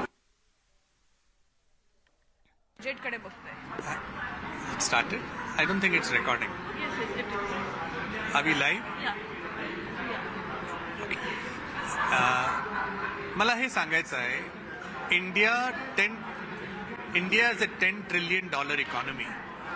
इंडियाला ते पाथमध्ये जायचं असेल तर हे बजेट निर्णायक होणार। इंडियामध्ये आता ग्लोबल प्रेशर्स आहे in terms of global GDP।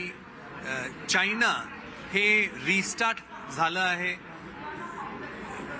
Inflationary होणार, कमॉडिटीजचं डिमांड वाढवणार, तर इंडियामध्ये आम्हाला डोमेस्टिक कन्झम्पशन वाढवलं पाहिजे, इंडियामध्ये इन्फ्रास्ट्रक्चर स्पेंड वाढवलं पाहिजे, micro and small and medium enterprises त्यांच्याकरिता फंड्स अवेलेबिलिटी, लिक्विडिटी हवे, R&D एक्सपेंडिचर हवे, आणखीन क्वालिटी अपग्रेडेशन हवे.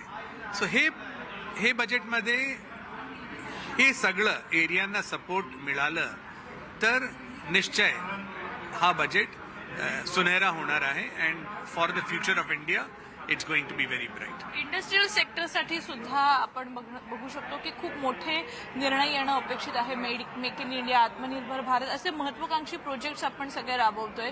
तर इंडस्ट्रियल सेक्टरला काय आजच्या बजेटकडनं मिळू शकतं? आम्हाला हवंय चायना +1 पॉलिसी. वर्ल्डमध्ये जे कंपनीज आहे ते चायना सोडून आणखीन कुठेतरी इन्व्हेस्ट करायला आता तयार आहे. ते ऑप्शन इंडिया होणारच. PLI schemes has been successful. त्याचं स्कोप आणि डेप्थ ते वाढवलं पाहिजे. Manufacturing led export growth, companies इंडियाकडून. तर उद्योजकांच्या खूप मोठ्या अपेक्षा आहेत, रोजगार निर्मिती त्याच्यातून होईल. आज चायना ज्या प्रकारच्या अवस्थेत आहे त्यातून एक ऑप्शन भारत म्हणून समोर येतोय इन्व्हेस्टर्ससाठी. ही बाब त्यांनी सांगितलेली आहे आणि ती कॅप्चर करण्यासाठी आजचा अर्थसंकल्प दिशादर्शक ठरू शकतो असं त्यांनी अपेक्षा व्यक्त केलेली आहे. आपण यानंतर जाणून घेणार आहोत बातम्यांचा वेगवान आढावा, टॉप 18 बातम्या. अनिल परब यांच्या कार्यालयाच्या पाडकामावर झालेली कारवाई झांकी है, मातोश्री 2 बाकी है, त्यावर हातोडा पडेल तेव्हा दिसेल असा इशारा नितेश राणेंनी दिला. पुढची 20 वर्ष नवी मुंबईतल्या जनतेला कोणतीही करवाढ सहन करावी लागणार नाही असं आश्वासन भाजपचे आमदार गणेश नाईक यांनी दिलंय. नवी मुंबईतल्या एका कार्यक्रमात ते बोलत होते. मनसेचे नेते अमित ठाकरे सांगली जिल्हा दौऱ्यावर आहेत. आज इस्लामपूर आणि आष्टा भागात ते असतील. पक्ष बांधणीसाठी गेल्या काही महिन्यांपासून अमित ठाकरे राज्यातल्या विविध भागात दौरा करत आहेत. उपमुख्यमंत्री देवेंद्र फडणवीस, भाजपचे राज्यातले मंत्री आणि प्रदेशाध्यक्ष चंद्रशेखर बावनकुळे यांची राष्ट्रीय स्वयंसेवक संघाकडून मुंबईत शिकवणी घेतली जाणार आहे. संघ आणि भाजपचे मंत्री यांच्यातल्या समन्वयासाठी मुंबईत ही बैठक होणार आहे.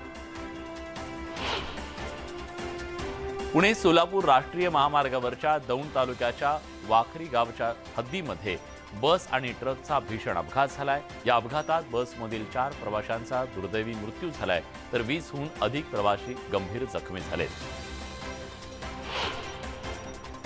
कौटुंबिक कलहातून विवाहित महिलेची 3 वर्षाच्या चिमुकलीसह आत्महत्या समोर आली. नागपूरच्या अंबाझरी तलावात एका 28 वर्षीय विवाहित महिलेनं आपल्या 3 वर्षीय मुलीसोबत उडी घेत आत्महत्या केल्याची धक्कादायक घटना समोर आली आहे.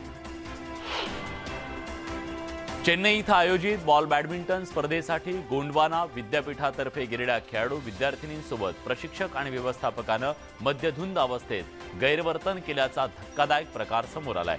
या प्रकरणी पीडित विद्यार्थिनींनी तक्रार दाखल करत कारवाईची मागणी केली आहे.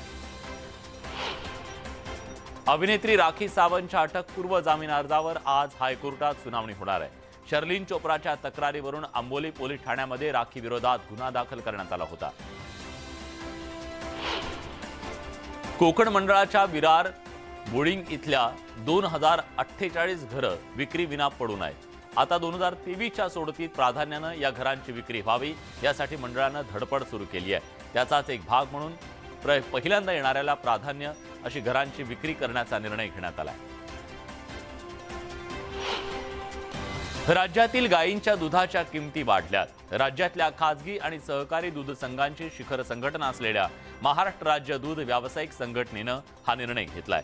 गायीच्या प्रति लिटर दूध विक्री दरामध्ये 2 रुपयांनी वाढ होणार आहे. ही दरवाढ आजपासून लागू होणार आहे. मुंबई आणि उपनगरात सीएनजीच्या दरात 2.5 रुपयांनी कपात करण्यात आली आहे. त्यामुळे आता सीएनजीचे दर 87 रुपये प्रति किलो असतील. वाशीच्या मुंबई कृषी उत्पन्न बाजार समितीमध्ये कांदा बटाटा घाऊक बाजारात नवीन कांदा दाखल व्हायला सुरुवात झाली असून बाजारात आवक वाढत असल्यानं सर्वच बाजार समित्यांमध्ये कांद्याच्या दरात घसरण झाली आहे. कांदा किमान प्रति किलो 8 ते 14 रुपयांनी विक्री होते.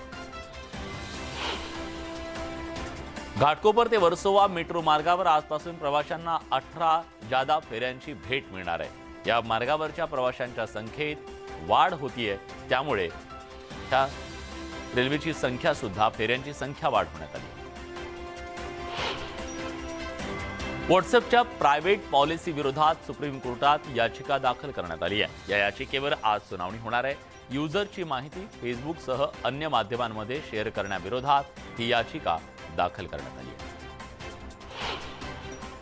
माथेरानमध्ये घोड्यावरून पडून पर्यटकाचा मृत्यू झाल्यानं पर्यटकांच्या सुरक्षेचा प्रश्न ऐरणीवर आलाय. अशात माथेरानमध्ये घोडेस्वारी करत असाल तर हेल्मेट असेल तरच सवारी करा असं आवाहन नगरपालिका प्रशासनाने केलंय. या समस्येबाबत पोलिसांसोबत लवकरच बैठक घेण्यात येणार असल्याचं त्यांनी स्पष्ट केलंय. अकोल्यातल्या एका कारच्या दुकानाला आग लागल्याची घटना घडली आहे. यात लाखो रुपयांचं नुकसान झालंय. सुदैवानं यात कुठलीही जीवितहानी झाली नाही.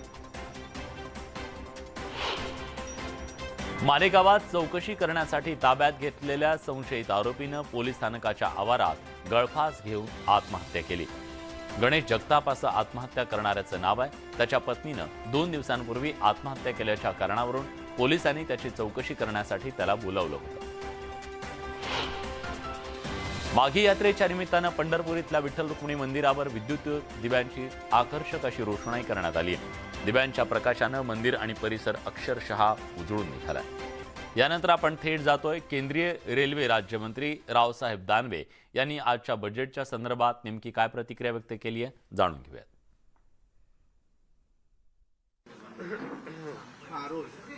ओके सुरू कर रहे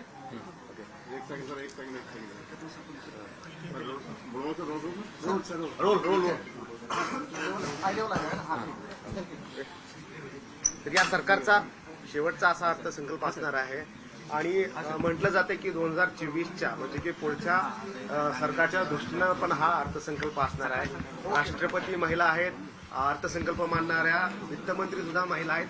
महिलेच्या दृष्टीनं सुद्धा अर्थसंकल्पामध्ये काय असणार आहे, काय एकंदरीत काय कसा असेल अर्थसंकल्प? या देशाचे प्रधानमंत्री नरेंद्रजी मोदी हे कधीही निवडणुका डोळ्यासमोर ठेवून अर्थसंकल्प सादर करत नाही. 2014ला जेव्हा पहिल्यांदा प्रधानमंत्री झाले तेव्हा त्यांचं संसदेतलं पहिलं भाषण आहे की माझं सरकार हे गरिबासाठी समर्पित असेल आणि पूर्ण 5 वर्ष गरीब कल्याणाचा अजेंडा त्यांनी तयार केला आणि तो राबवला. याचा निवडणुकीशी किंवा अर्थसंकल्पाशी कुठल्याही प्रकारचा संबंध नव्हता. 2019 नंतर आतापर्यंत जे अर्थसंकल्प सादर झाले कुठल्याही प्रकारची निवडणूक डोळ्यासमोर ठेवून हे अर्थसंकल्प सादर झाले नाही आणि आत्ताचा अर्थसंकल्प सुद्धा जो सादर होणार आहे तो निवडणुकीच्या डोळ्यापुढे ठेवून सादर होणार नाही. तर या देशाच्या जनतेच्या कल्याणासाठी ज्या ज्या गोष्टी आवश्यक आहे त्या गोष्टीचा अंतर्भाव या अर्थसंकल्पामध्ये असणार आहे असं मला स्वतःला वाटतं. अर्थसंकल्प थोड्याच वेळात सादर होणार आहे, आपल्या समोर येणार आहे, तेव्हा तुमच्या लक्षात येईल. फक्त मला एक गोष्ट प्रामुख्यानं सांगावीशी अशी वाटते की आत्तापर्यंत मी 35 वर्ष आमदार खासदार आहे, आम्ही वर्षभराचा अर्थसंकल्प पाहिला. पण मोदीची जी दूरदृष्टी आहे की या देशाला स्वातंत्र्य 1947 साली मिळालं आणि 2047 साली या देशाच्या स्वातंत्र्याला 100 वर्ष पूर्ण होतील. म्हणून 25 वर्षाचा पुढचा आमचा अजेंडा काय आहे आणि त्याप्रमाणे आम्ही अर्थसंकल्पात काय तरतुदी केल्या पाहिजे अशा प्रकारचं व्हिजन या अर्थसंकल्पामध्ये नक्कीच आपल्याला दिसणार आहे. मला असं वाटतं की थोड्याच वेळात तो अर्थसंकल्प आपल्या समोर येईल तेव्हा त्याचं विश्लेषण करू. तुमच्याकडे महत्वाचं खातं आहे, बुलेटिन सारखं आहे, हे नंतर अर्थसंकल्प सादर झाल्यानंतर सांगेल.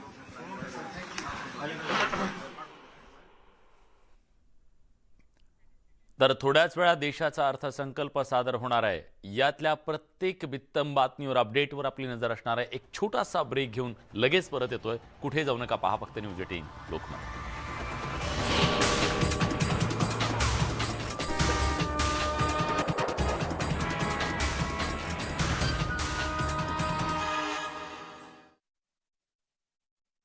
ज्या गावांमध्ये आदिवासींची लोकसंख्या 50% अधिक आहे अशा सर्व गावांमध्ये 17 संवर्गातली सरळ सेवेची 100% पदं स्थानिक आदिवासींमधून भरण्याचा निर्णय सरकारने घेतलाय.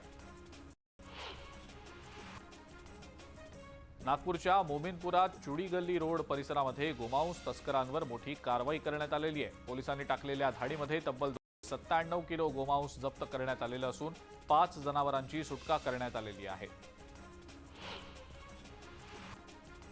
औरंगाबाद महानगरपालिकेकडे घर योजनेसाठी 43,858 अर्ज दाखल झालेत. या योजनेसाठी पालिकेला 6 ठिकाणी जागा उपलब्ध करून देण्यात आलेली आहे.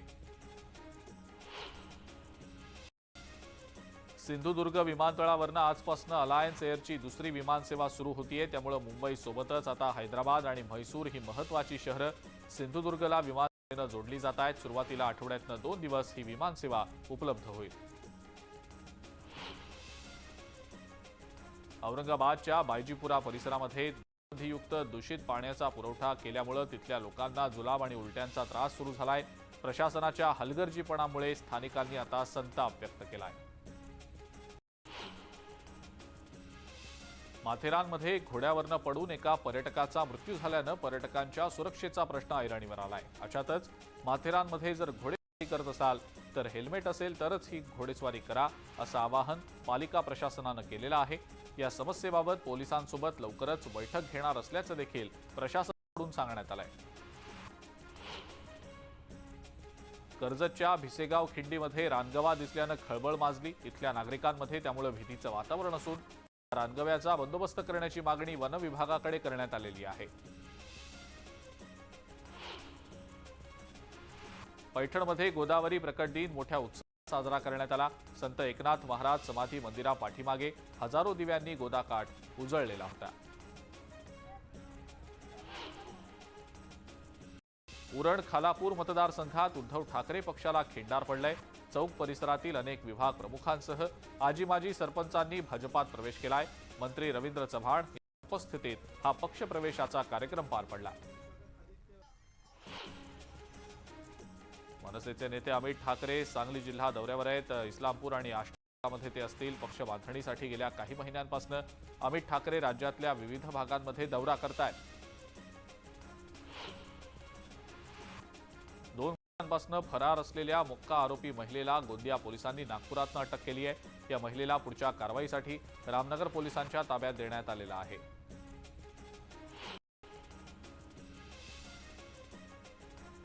चेन्नईमध्ये आयोजित बॉल बॅडमिंटन स्पर्धेसाठी गोंडवाना विद्यापीठातर्फे गेलेल्या खेळाडू विद्यार्थिनींसोबत प्रशिक्षक आणि व्यवस्थापकानं मद्यधुंद अवस्थेत गैरवर्तन केल्याचा धक्कादायक प्रकार समोर आलेला आहे.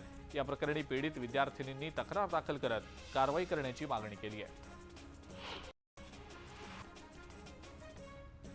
लघुशंकेसाठी गेलेला एक जण विहिरीत पडल्याचा प्रकार मोताळ्यामध्ये घडलाय. स्थानिक आणि पोलिसांनी 4 तासांच्या प्रयत्नानंतर विहिरीत पडलेल्या व्यक्तीला बाहेर काढलं.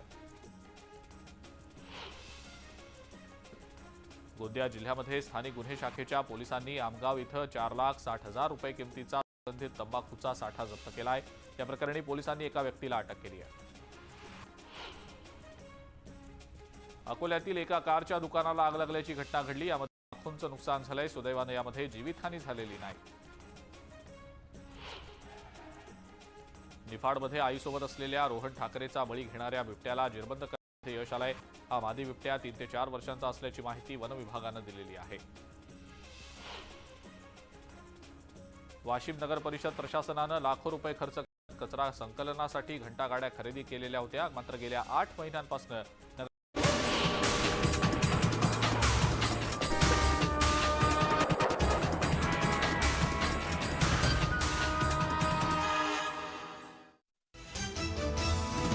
Headlines. Prayojak. Sofa Factory. The complete living solutions under one roof.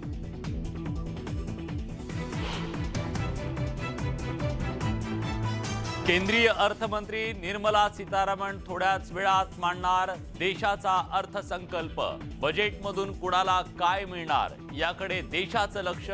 बजेटची बित्तम बातमी फक्त न्यूज 18 लोकमतवर.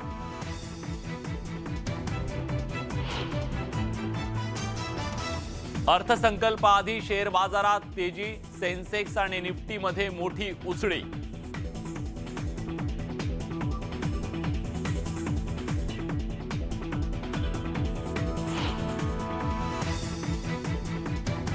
मध्यमवर्गीय, गृहिणी, तरुणाईच्याही बजेटमधून मोठ्या अपेक्षा. नोकरदारांना कर सवलती दिलासा मिळणार का, याकडे सगळ्यांचं लक्ष.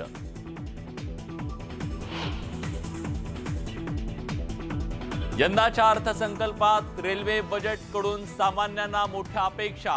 सरकार रेल्वेच्या बजेटमध्ये 20% वाढ करण्याची शक्यता.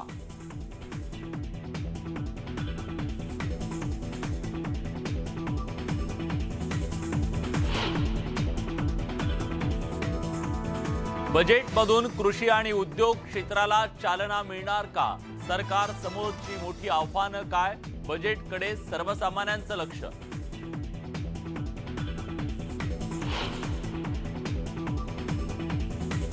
राज्यात गायींच्या दुधात प्रति लिटर 2 रुपयांची वाढ.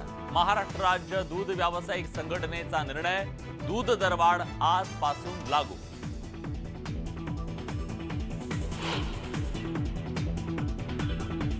प्रलंबित प्रश्नांकडे लक्ष वेधण्यासाठी राज्यभरातल्या माथाडी कामगारांचा संपावर जाण्याचा निर्णय. मुंबईसह राज्यभरातील माथाडी कामगार होणार सहभागी.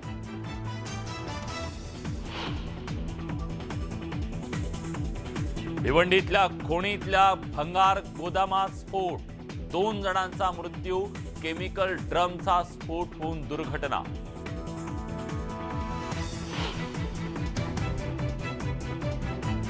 राज्यातील समुदाय आरोग्य अधिकाऱ्यांचं आज काम बंद आंदोलन.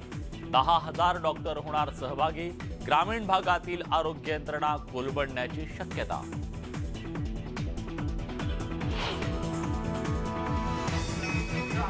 माघवारीच्या निमित्तानं पंढरपूरच्या श्री विठ्ठल रुक्मिणी मंदिरात पूजा संपन्न. मंदिराला आकर्षक फुलांची सजावट.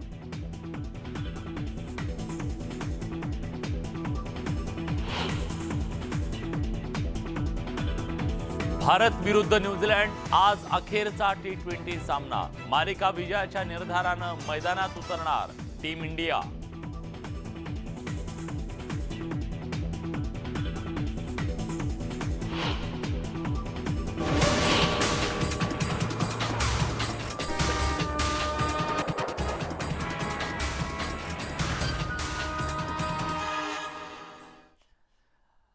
नमस्कार, मी विलास बडे. न्यूज 18 लोकमतच्या या कव्हरेजमध्ये आपल्या सगळ्यांचं स्वागत. बजेट आणि बजेटचा अर्थ समजून घेण्याचा प्रयत्न करतोय.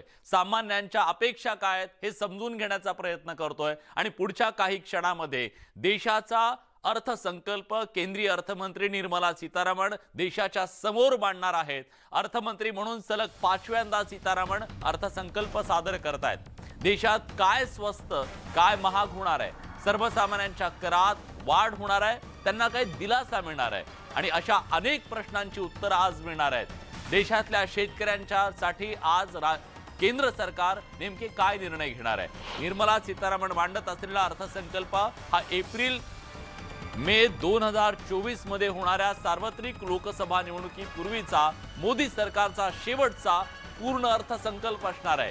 या अर्थसंकल्पामध्ये महागाई नियंत्रित करणं, वाढती मागणी, रोजगार, विकास दर हे सगळं वाढवण्याचं आव्हान सरकार समोर असणार आहे.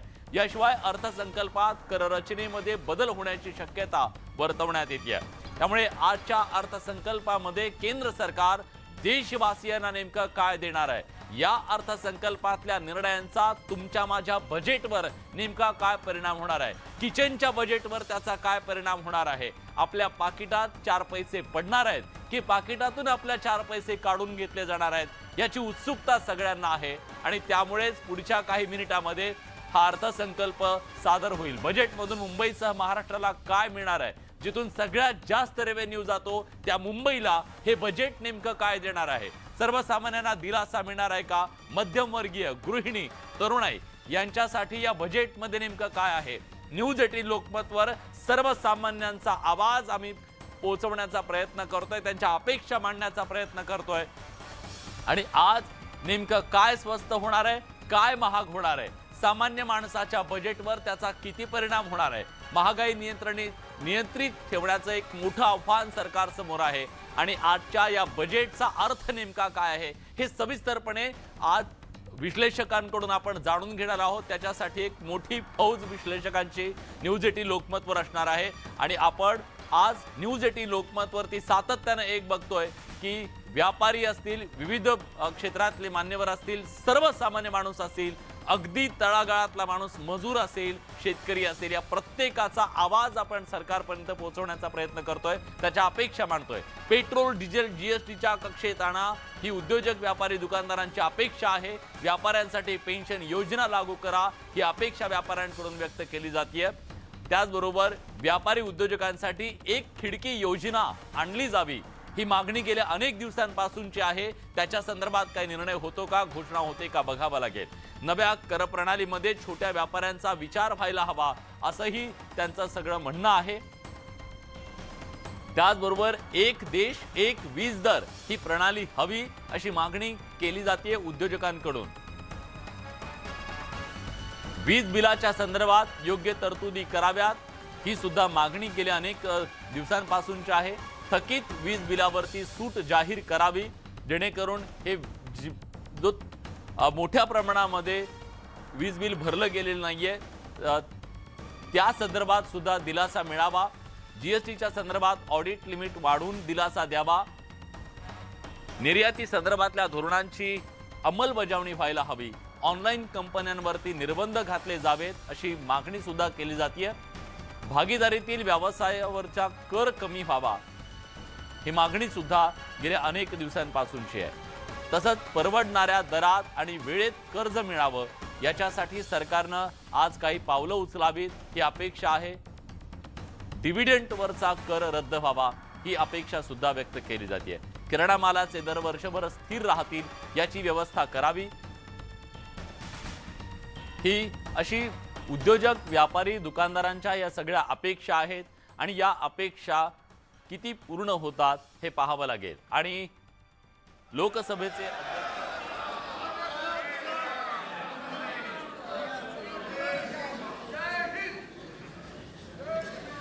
आइटम नंबर 1 माननीय वित्त मंत्री Shrimati Nirmala Sitharaman.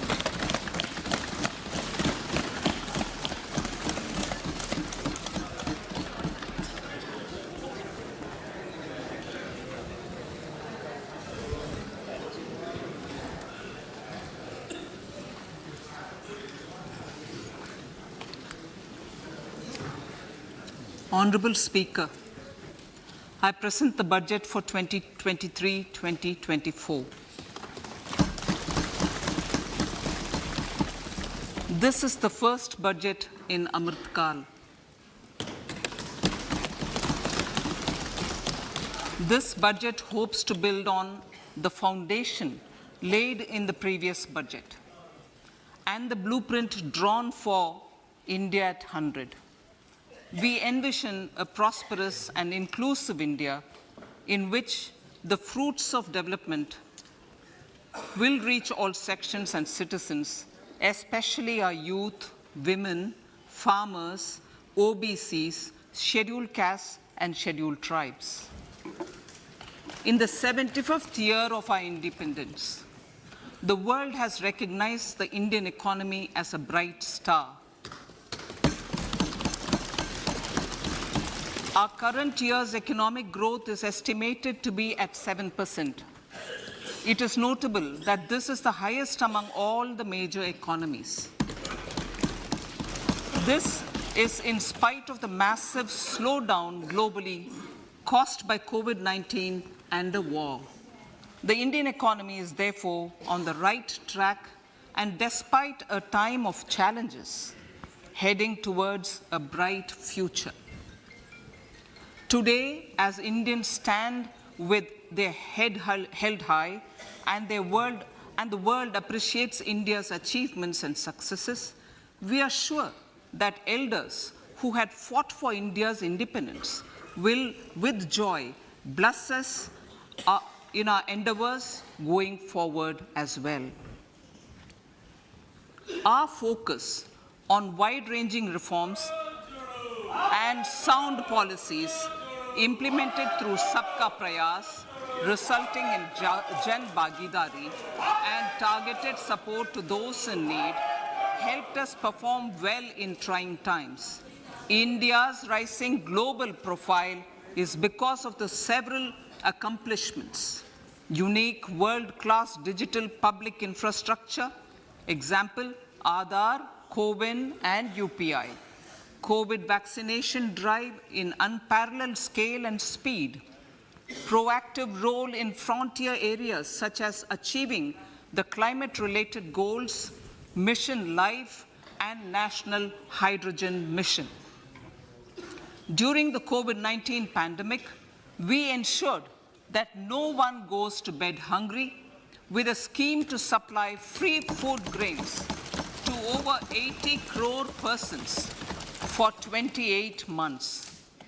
Continuing our commitment to ensure food and nutritional security, we are implementing from 1st January 2023 a scheme to supply free food grain to all Antyodaya and priority households for the next 1 year.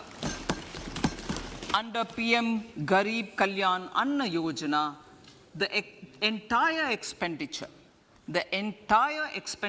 of about 2 lakh crore will be borne by the central government. In these times of global challenges, the G20 presidency gives us a unique opportunity to strengthen India's role in the world economic order. With the theme of Vasudhaiva Kutumbakam, we are steering an ambitious, people-centric agenda to address global challenges and to facilitate sustainable economic development. The government's efforts since 2014 have ensured for all citizens a better quality of life and life of dignity. The per capita income has more than doubled to 1.97 lakh rupees. In these 9 years, the Indian economy has increased in size from being 10th to 5th largest in the world. We have significantly improved our position as well as a well-governed and innovative country with a conducive environment for business as reflected in several global indices. We have made a significant progress in many sustainable development goals. The economy has become a lot more formalized as reflected in the EPFO membership, more than doubling to 27 crore and rupees 7,400 crore digital payments of 126 lakh crore rupees through UPI in 2022. The efficient implementation of many schemes with universalization of targeted benefits has resulted in inclusive development. Some of the schemes are 11.7 crore household toilets under Swachh Bharat mission, which is achieved, 9.6 crore LPG connections under Ujjwala, 220 crore COVID vaccination of 102 crore persons, 47.8 crore PM Jan Dhan bank accounts,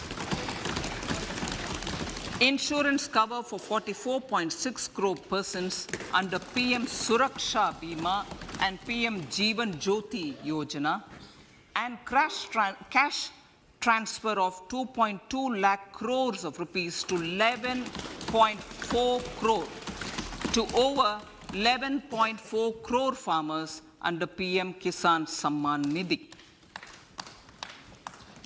Our vision for the Amritkal includes technology-driven and knowledge-based economy with strong public finances and a robust financial sector. To achieve this, Jan Bhagidari through Sabka Saath, Sabka Prayas is essential. The economic agenda for achieving this vision focuses on three things. First, facilitating ample opportunities for citizens, especially the youth, to fulfill their aspirations. Second, providing strong impetus to growth and job creation. And third, strengthening macroeconomic stability. To service these focus areas in our journey to India at 100, we believe that the following 4 opportunities can be transformative during Amrit Kal. Economic empowerment of women. Deen Dayal Antyodaya Yojana National Rural Livelihood Mission has achieved remarkable success by mobilizing rural women into 81 lakh self-help groups. We will enable these groups to reach the next stage of economic empowerment through formation of large producer enterprises or collectives, with each having several thousand members and managed professionally.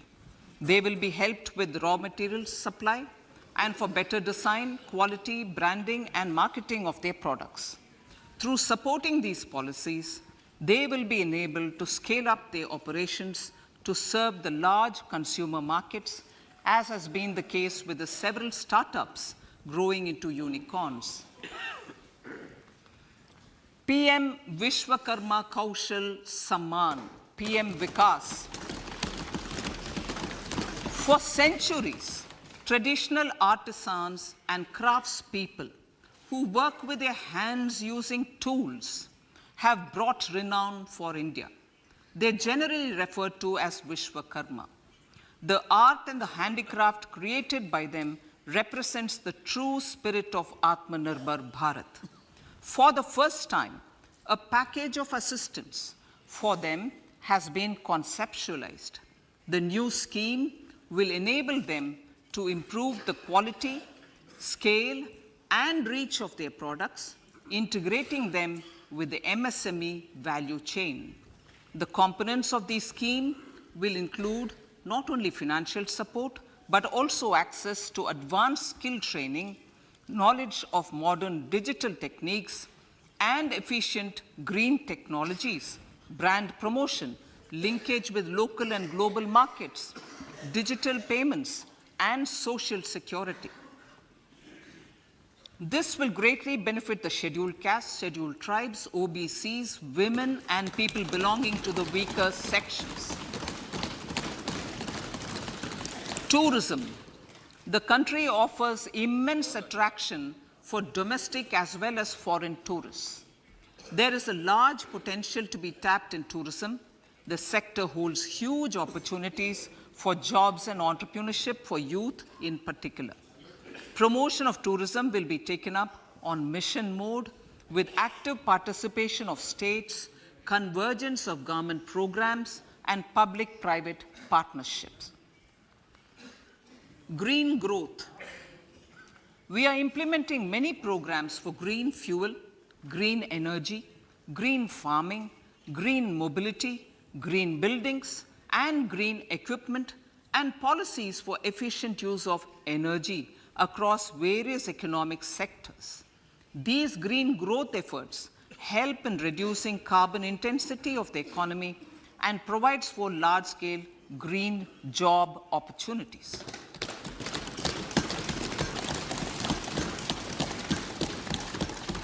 Priorities of this budget. The budget adopts the following 7 priorities. They complement each other and act as the Saptarishi guiding us through the Amrit Kal.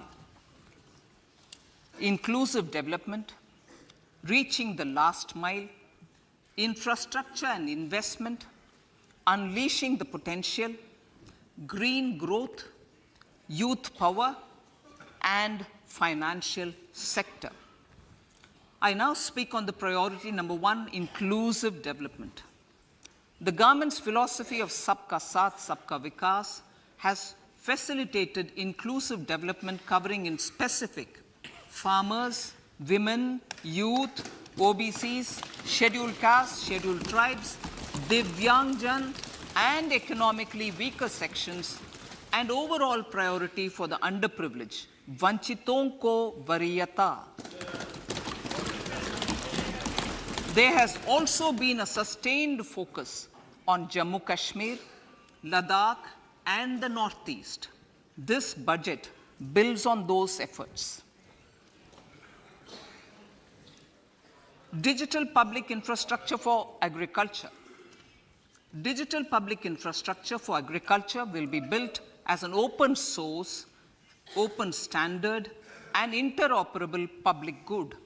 This will enable inclusive farmer-centric solutions through relevant information services for crop planning and health, improved access to farm inputs, credit and insurance, help for crop estimation, market intelligence, and support for growth of agri-tech industry and startups.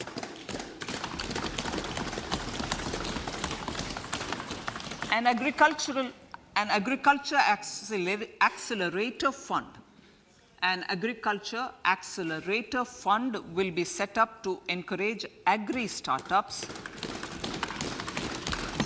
by young entrepreneurs in rural areas. The fund will aim at bringing innovative and affordable solutions for challenges faced by farmers. It will also bring in modern technologies to transform agricultural practices, increase productivity and profitability. To enhance the productivity of extra long staple cotton, we will adopt a cluster-based and value chain approach through public-private partnerships. This will mean collaboration between farmers, state, and industry for input supplies, extension services, and market linkages. We will launch an Atmanirbhar Clean Plant program to boost availability of disease-free, quality planting material for high-value horticultural crops at an outlay of 2,200 crores. Global hub for millets, which are Sri Anna. India is the forefront. India's at the forefront of popularizing millets, whose consumption furthers nutrition, food security, and welfare of farmers, said the Honorable Prime Minister. We are the largest producer and second largest exporter of Sri Anna in the world. We grow several types of Sri Anna, such as Sri Anna Jowar, Sri Anna Ragi, Sri Anna Bajra, Sri Anna Kutu, Ramdana, Kangni, Kutni, Kutki, Kodo, China, and Sama. These have a number of health benefits and have been an integral part of our food for centuries.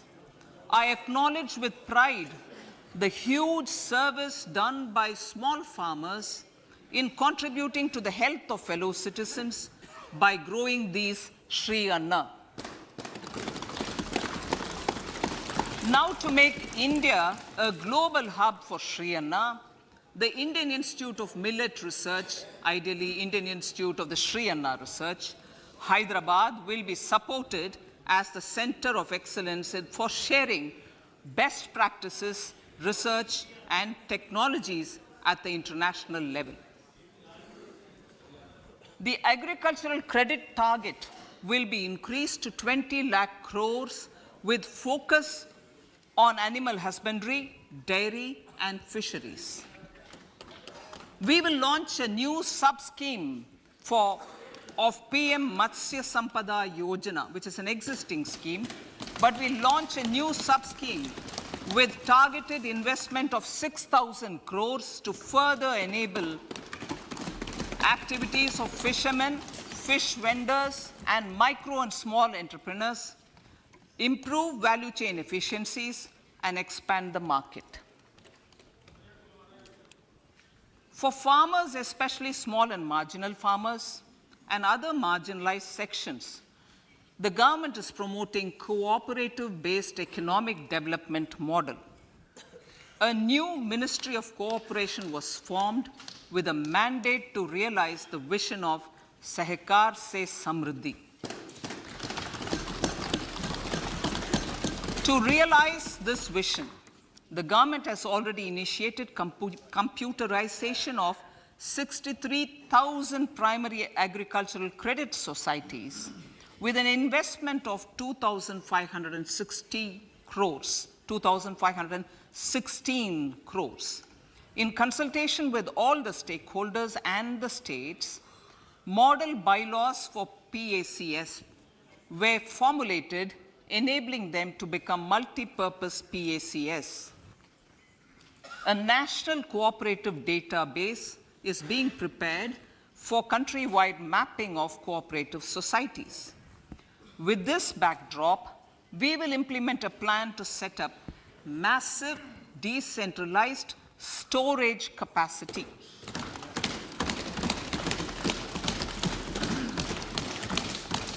This will help farmers store their produce and realize remunerative prices through sale at appropriate times. The government will also facilitate setting up of a large number of multipurpose cooperative societies, primary fishery societies, and dairy cooperative societies in uncovered panchayat and villages in the next 5 years.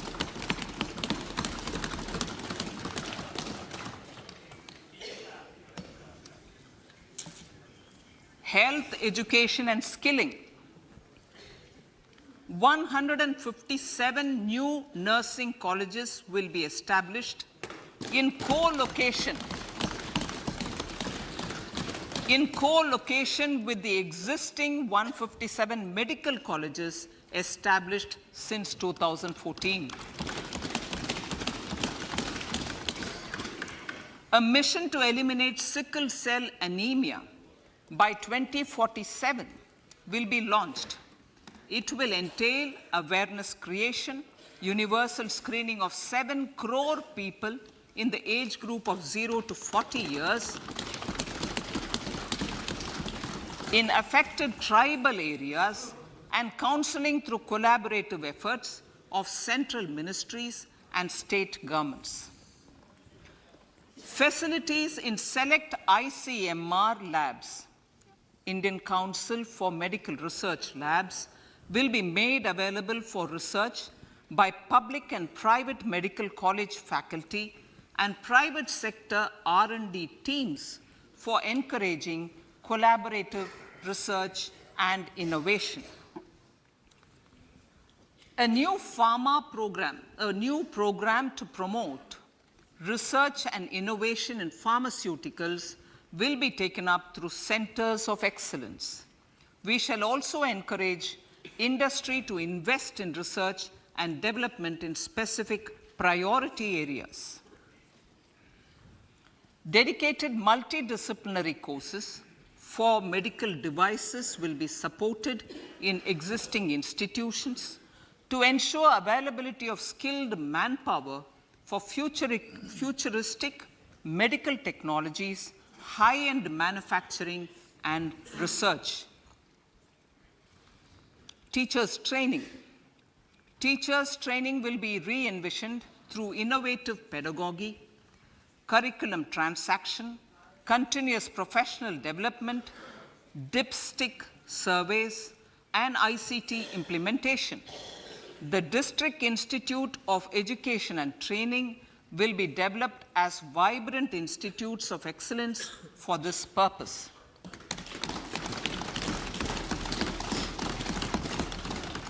National Digital Library for Children and Adolescents.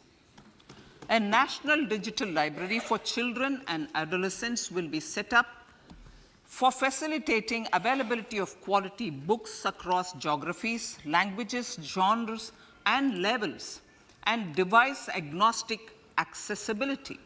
States will be encouraged to set up physical libraries for them at panchayat and ward levels and provide infrastructure for accessing the national digital library resources. Additionally, to build a culture of reading and to make up for pandemic time learning loss, the National Book Trust, the Children's Book Trust, and other sources will be encouraged to provide and replenish non-curricular titles in regional languages and in English to these physical libraries. Collaboration with NGOs that work business identifier for the business establishments required to have a permanent account number. The PAN will be used as the common identifier for all digital systems of specified government agencies. This will bring ease of doing business, and it will be facilitated through a legal mandate. For obviating the need for separate submission of same information to different government agencies, a system of unified filing process will be set up. Such filing of information or return in simplified forms on a common portal will be shared with other agencies as per the filer's choice. Vivad se Vishwas 1, relief for MSMEs. In cases of failure by MSMEs to execute contracts during the COVID period, 95% of the forfeited amount relating to the bid or performance security will be returned to them by government and government undertakings. This will provide relief to the MSMEs. Vivad se Vishwas 2, settling contractual disputes.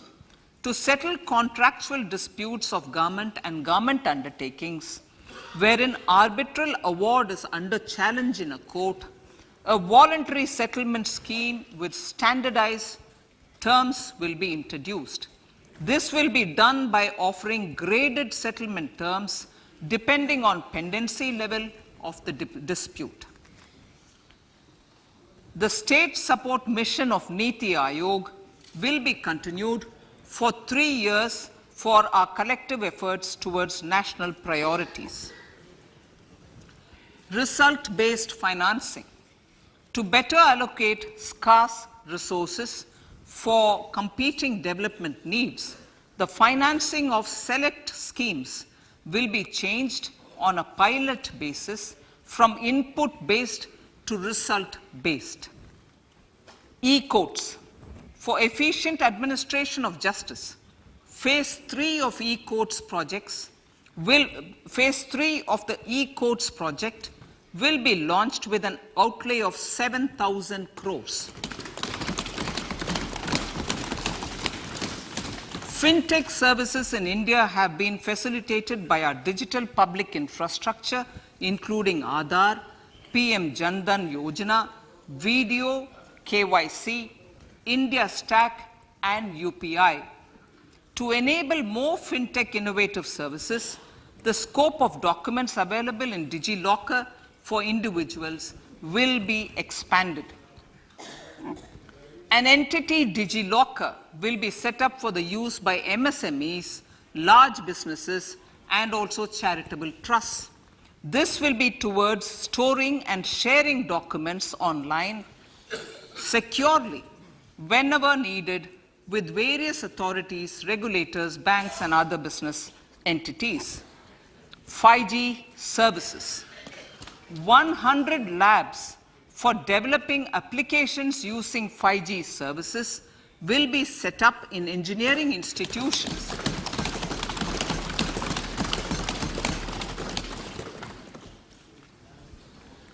To realize a new range of opportunities, business models, and employment potential.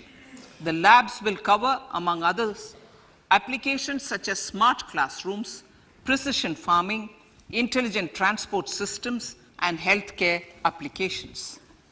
Lab-grown diamonds. Lab-grown diamonds is a technology and innovation-driven emerging sector with high employment potential. These environment-friendly diamonds, which have optically and chemically the same properties as natural diamonds. To encourage indigenous production of LGD, lab-grown diamond seeds and machines, and to reduce import dependency, a research and development grant will be provided to one of the IITs for 5 years. To reduce the cost of production, a proposal to review the custom duty on LGD seeds will be indicated in Part B of the speech. I come to the fifth priority, Honorable Speaker, sir, green growth. Honorable Prime Minister has given a vision for life or lifestyle for environment to spur a movement of environmentally conscious lifestyle. India is moving forward firmly for the Panchamrit, the net zero carbon emission by 2070 to usher in green industrial and economic transition. This budget builds on our focus on green growth. The recently launched National Green Hydrogen Mission, with an outlay of 19,700 crores, will facilitate transition of the economy to low carbon intensity, reduce dependence on fossil fuel imports, and make the country assume technology and market leadership in this sunrise sector. Our target is to reach an annual production of 5 MMT by 2030. Energy transition.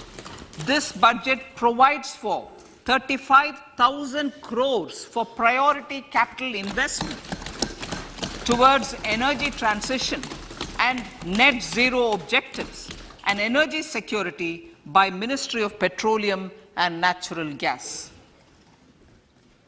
To steer the economy on sustainable development path, battery energy storage systems with capacity of 4,000 MWH will be supported with viability gap funding. A detailed framework for pumped storage projects will also be formulated. Renewable energy evacuation. The interstate transmission system for evacuation and grid integration of 13 gigawatt renewable energy from Ladakh will be constructed with investment of 20,700 crores, including central support of 8,300 crores. Green credit program. For encouraging behavioral change, a green credit program will be notified under the Environment Protection Act. This will incentivize environmentally sustainable and responsive actions by companies, individuals, and local bodies, and help mobilize additional resources for such activities. PM Program for Restoration, Awareness, Nourishment, and Amelioration of Mother Earth, PM Pranam, will be launched to incentivize states and union territories to promote alternative fertilizers and balanced use of chemical fertilizers. Go Bardhan scheme. 500 new waste to wealth plants under Go Bardhan, galvanizing organic bio-agro resources done. Go Bardhan scheme will be established for promoting circular economy. These will include 200 compressed biogas plants, including 75 plants in urban areas, and 300 community or cluster-based plants at a total investment of 10,000 crores. I will refer to this in Part B also. In due course, a 5% CBG mandate will be introduced for all organizations marketing natural and biogas. For collection of biomass and distribution of biomanure, appropriate fiscal support will also be provided. Bharatiya Prakritik Kheti Bio Input Resource Centers. Over the next 3 years, we will facilitate 1 crore farmers to adopt natural farming. For this, Honorable Speaker, 10,000 bio input resource centers will be set up, creating a national level distributed micro fertilizer and pesticide manufacturing network. Mishti.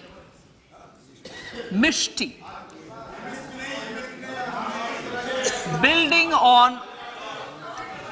on India's success in afforestation, mangrove initiative for shoreline habitats and tangible incomes, Mishti, will be taken up for mangrove plantation along the coastline and on salt pan lands wherever feasible through convergence between Manrega, Campa, Fund and other sources.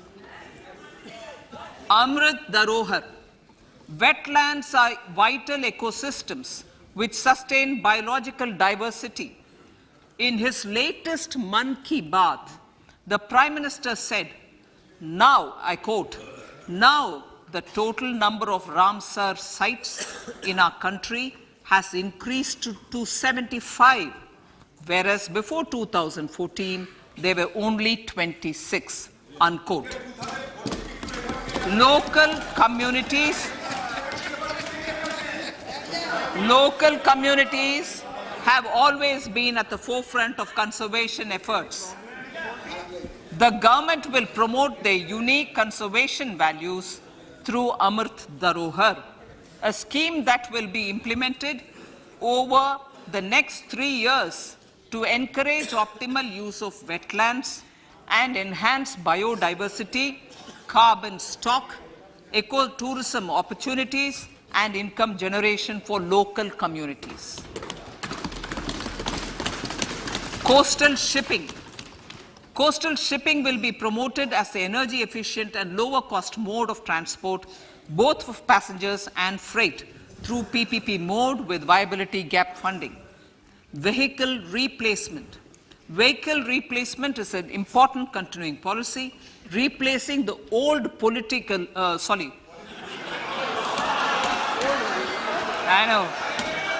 replacing, absolutely, thank you. Replacing old polluting vehicles. May be applicable, right? Replacing old polluting vehicles is an important part of greening our economy. In furtherance of the vehicle scrapping policy mentioned in Budget 21-22, I have allocated adequate funds to scrap old vehicles of the central government. States will also be supported in replacing old vehicles and old state ambulances. Honorable Speaker, sir, I move to priority 6, youth power. To empower our youth and help the Amrit PD realize their dreams, we have formulated the national education policy, which is very wide in its scope, but one of the things is also to focus on skilling, adopted economic policies that facilitate job creation at scale and have supported business opportunities. Pradhan Mantri Kaushal Vikas Yojana. Pradhan Mantri Kaushal Vikas Yojana 4.0 will be launched to skill lakhs of youth within the next 3 years. On-job training, industry partnership, and alignment of courses with needs of industry will be emphasized. The scheme will also cover new age courses for Industry 4.0 like coding, AI, robotics, mechatronics, IoT, 3D printing, drones, and other soft skills. To skill youth for international opportunities, 30 Skill India international centers will be set up across different states. The digital ecosystem for skilling will be further expanded with the launch of a unified Skill India digital platform for enabling demand-based formal skilling, linking with employers including MSMEs, and facilitating access to entrepreneurship schemes. To provide stipend support to 47 lakh youths in 3 years, direct benefit transfer under a pan-India national apprenticeship promotion scheme will be rolled out. Tourism. Honorable Speaker, sir, with an integrated and innovative approach, at least 50 destinations will be selected through challenge mode. In addition to aspects such as physical connectivity, virtual connectivity, tourist guides, high standards for food streets, and tourist security, all the relevant aspects would be made available on an app to enhance tourist experience. Every destination would be developed as a complete package. The focus of development of tourism would be on domestic as well as foreign tourists.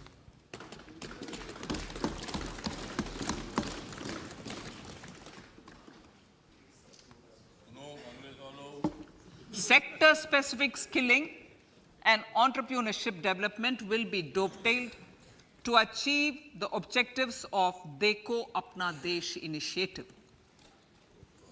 This was launched as an appeal by the Honorable Prime Minister to the middle class to prefer domestic tourism over international tourism. The integrated development of theme-based tourist circuits, the Swadesh Darshan scheme, was also launched. Under the Vibrant Villages program, tourism infrastructure and amenities will be facilitated in border villages. Unity Mall. States will be encouraged to set up a Unity Mall in their state capital or most prominent tourism center or the financial capital for promotion and sale of their one district, one product and GI products and other handicraft products, and for providing space for such products of all other states as well. Sir, priority number 7, financial sector. Our reforms in the financial sector and innovative use of technology have led to financial inclusion at scale, better and faster service delivery, ease of access to credit, and participation in financial markets. This budget proposes to further these measures. Credit guarantee for MSMEs. Last year, I proposed revamping of the credit guarantee scheme for the MSMEs. I am happy to announce that the revamped scheme will take effect from 1st April 2023 through infusion of 9,000 crores in the corpus. This will enable additional collateral-free guaranteed credit of 2 lakh crores of rupees. Further, the cost of credit will be reduced by about 1%. A national financial information registry will be set up to serve as the central repository of financial and ancillary information. This will facilitate efficient flow of credit, promote financial inclusion, and foster financial stability. A new legislative framework will govern this credit public infrastructure and will be designed in consultation with the RBI. To meet the needs of Amritkal and to facilitate optimum regulation in the financial sector, public consultation, as necessary and feasible, will be brought to the process of regulation making and issuing subsidiary directions. To simplify, to ease, and to reduce cost of compliance, financial sector regulators will be requested to carry out a comprehensive review of existing regulations. For this, they will consider suggestions from public and regulated entities. Time limits to decide the application under various regulations will also be laid down. Honorable Speaker, sir, to enhance business activities in GIFT IFSC, the following measures will be taken. Delegating powers under the SEZ Act to the IFSCA to avoid dual regulation. Setting up a single window IT system for registration and approval of IFSCA, SEZ authorities, GSTN, RBI, SEBI, and IRDAI. Permitting acquisition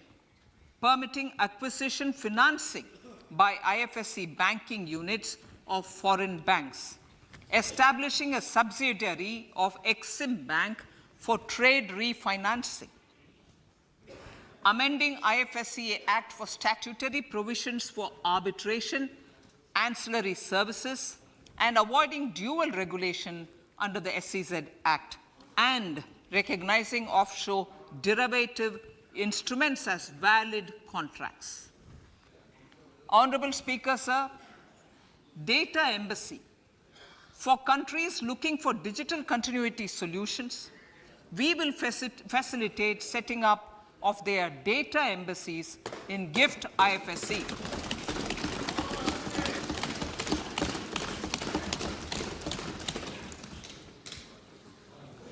Improving governance and investor protection in banking sector. To improve bank governance and enhance investors' protection, certain amendments to the Banking Regulation Act, the Banking Companies Act, and the Reserve Bank of India Act are being proposed. Capacity building in securities market. Honorable Speaker, sir, to build capacity of functionaries and professionals in the securities market, SEBI will be empowered to develop, regulate, maintain, and enforce norms and standards for education in the National Institute of Securities Markets and to recognize award of degrees, diplomas, and certificates. A central processing center will be set up for faster response to companies through centralized handling of various forms filed with field officers under the Companies Act. Reclaiming of shares and dividends. For investors to reclaim unclaimed shares and unpaid dividends from the Investor Education and Protection Fund Authority with ease, from the Investor Education and Protection Fund Authority with ease, an integrated IT portal will be established. Digital payments continue to find wide acceptance. In 2022, they show an increase of 76% in transaction and 91% in value. Fiscal support for this digital public infrastructure will continue in 2023-2024. Azadi Ka Amrit Mahotsav, Mahila Samman Bachat Patra. For commemorating Azadi Ka Amrit Mahotsav, a one-time new small savings scheme, Mahila Samman Savings Patra or Savings Certificate, Mahila Samman Savings Certificate will be made available for a 2-year period up to March 2025. This will offer deposit facility up to 2 lakh in the name of a woman or girls for a tenor of 2 years at fixed interest rate of 7.5% with partial withdrawal option. Senior citizens. The maximum deposit limit for senior citizens savings scheme will be enhanced from 15 lakh to 30 lakhs of rupees. The maximum deposit limit for monthly income account scheme will be enhanced from 4.5 lakh to 9 lakh for single account and from 9 lakh to 15 lakh for joint account. Honorable Speaker, sir, fiscal management. 50 years interest-free loan to states. The entire 50-year loan to states has to be spent on capital expenditure within 2023-24. Most of this will be at the discretion of the states, but a part will be conditional on states increasing their actual capital expenditure. Parts of the outlay will also be linked to or allocated for the following purposes: scrapping old government vehicles, urban planning reforms and actions, financing reforms in urban local bodies to make them creditworthy for municipal bonds, housing for police personnel above or as part of the police station, constructing unity malls, children and adolescent libraries and digital infrastructure, and state share of capital expenditure of central schemes. Honorable Speaker, sir, fiscal deficit of states. States will be allowed a fiscal deficit of 3.5% of GSDP, of which 0.5% will be tied to power sector reforms. Revised estimates 2022 to 2023. The revised estimate, Honorable Speaker, sir, of the total receipts other than borrowing is 24.3 lakh crores, of which the net tax receipts are 20.9 lakh crores. The revised estimate of the total expenditure is 41.9 lakh crores of rupees, of which the capital expenditure is about 7.3 lakh crores. The revised estimate of the fiscal deficit is 6.4% of GDP, adhering to the budget estimate. So budget estimates of 2023-24. Coming to 2023-24, the total receipts other than borrowings and the total expenditure are estimated at 27.2 lakh crores and 45 lakh crores respectively. The net tax receipts are estimated at 23.3 lakh crores. The fiscal deficit is estimated to be 5.9% of the GDP. In my budget speech for 21-22, I had announced that we plan to continue the path of fiscal consolidation, reaching a fiscal deficit of below 4.5% by 2025-26, with a fairly steady decline over the period. We have adhered to this path, and I reiterate my intention to bring the fiscal deficit below 4.5% of GDP by 2025-26. To finance the fiscal deficit in 2023-24, the net market borrowings from dated securities are estimated at 11.8 lakh crores.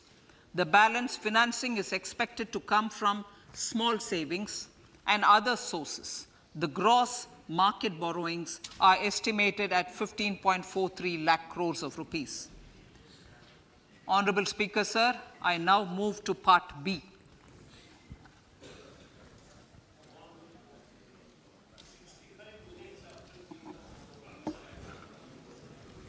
Indirect taxes.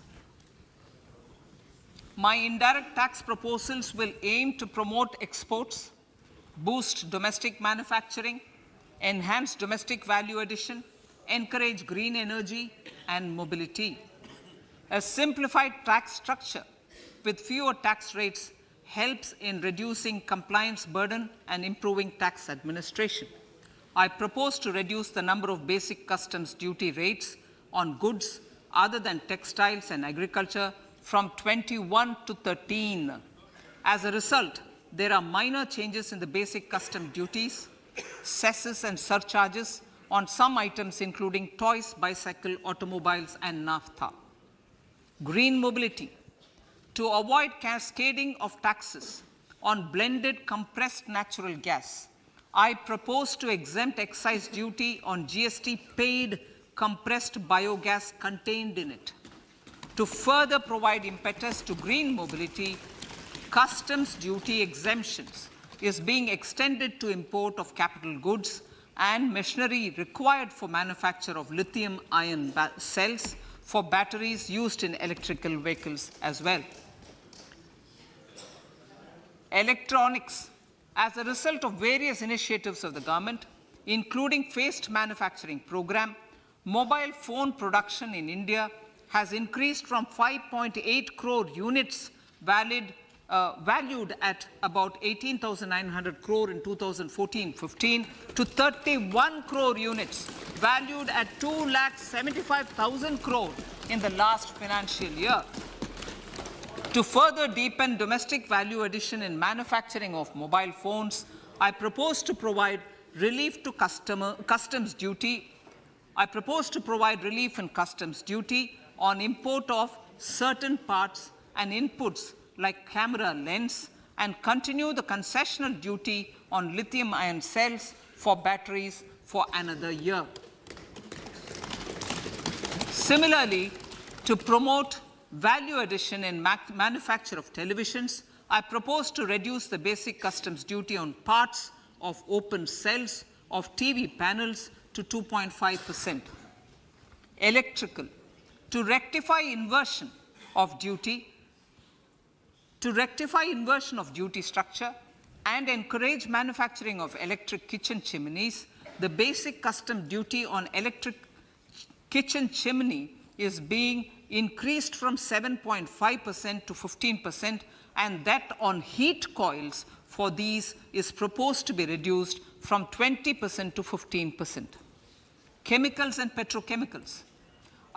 Denatured ethyl alcohol is used in chemical industry. I propose to exempt basic customs duty on it. This will also support the ethanol blending program and facilitate an endeavor for energy transition. Basic customs duty is also being reduced on acid-grade fluorospar from 5% to 2.5% to make the domestic fluorochemicals industry competitive. Further, the basic customs duty on crude glycerin for use in manufacture of epichlorohydrin is proposed to be reduced from 7.5% to 2.5%.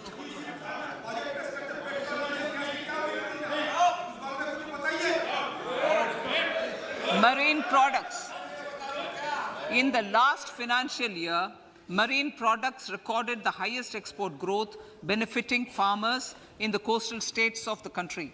To further enhance the export competitiveness of marine products, particularly shrimps, duty is being reduced on key inputs for domestic manufacture of shrimp feed.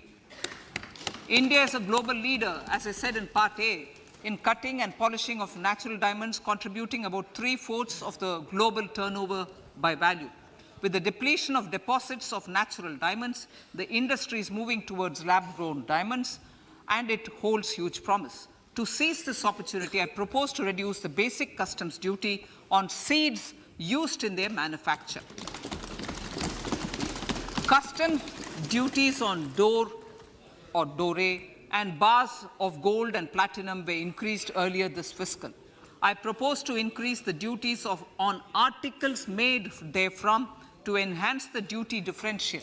I also propose to increase the import duty on silver doors, bars, and articles to align them with that on gold and platinum. To facilitate availability of raw materials for the steel sector, exemptions from basic custom duty on raw materials for manufacture of CRGO steel, ferrous scrap, and nickel cathode is being continued. Similarly, the concessional BCD of 2.5% on copper scrap is also being continued to ensure the availability of raw materials for secondary copper producers who are mainly in the MSME sectors. Compounded rubber. The basic custom duty rate on compounded rubber is being increased from 10% to 25% or 30 kg, whichever is lower, at par with that of natural rubber other than latex, to curb circumvention of duty. Cigarettes. National calamity contingent duty on specified cigarettes was last revised 3 years ago. This is proposed to be revised upwards by about 16%. Direct taxes. I now come to my direct tax proposals. Honorable Speaker, these proposals aim to maintain continuity and stability of taxation, further simplify and rationalize various provisions to reduce the compliance burden, promote the entrepreneurial spirit, and provide tax relief to citizens. It has been constant endeavor of the Income Tax Department to improve taxpayers' services by making compliance easy and smooth. Our taxpayers portal received a maximum of 72 lakh returns in a day, processed more than 6.5 crore returns this year. Average processing period reduced from 93 days in financial year 13-14 to 16 days only now.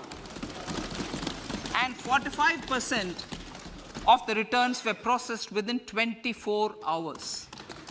We intend to further improve this, roll out the next generation common IT return form for taxpayer convenience, and also plan to strengthen the grievance redressal mechanism.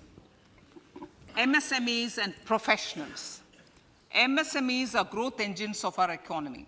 Micro enterprises with turnover up to 2 crore of rupees and certain professionals with turnover of up to 50 lakh rupees can avail the benefit of presumptive taxation. I propose to provide enhanced limits of 3 crore and 75 lakh respectively to the taxpayers whose cash receipts are no more than 5%. Whose cash receipts are no more than 5%. Moreover, to support MSMEs in timely receipt of payments, I propose to allow deduction for expenditure incurred on payments made to them only when payment is actually made. Cooperation. Cooperation is a value to be cherished. In realizing our Prime Minister's goal for Sehkar Se Samriddhi and his resolve to connect the spirit of cooperation with the spirit of Amrit Kal, in addition to the measures proposed in Part A, I have a slew of proposals for the cooperation sector. First, new cooperatives that commence manufacturing activities till 2024, 31st March, shall get the benefit of a lower tax rate of 15%, as is presently available to new manufacturing companies. Secondly, I propose to provide an opportunity to sugar cooperatives to claim payments made to sugarcane farmers for the period prior to the assessment year 2016-17 as expenditure. This is expected to provide them a relief of almost 10,000 crores. Thirdly, I am providing a higher limit of 2 lakh per member for cash deposits to loans in cash by primary agricultural cooperative societies and primary cooperative agriculture and rural development banks. I repeat that. Thirdly, I am providing a higher limit of 2 lakh per member for cash deposits to and loans in cash by primary agricultural cooperative societies and primary cooperative agricultural and rural development banks. Similarly, a higher limit of 3 crore for TDS on cash withdrawal is being provided to cooperative societies. Startups.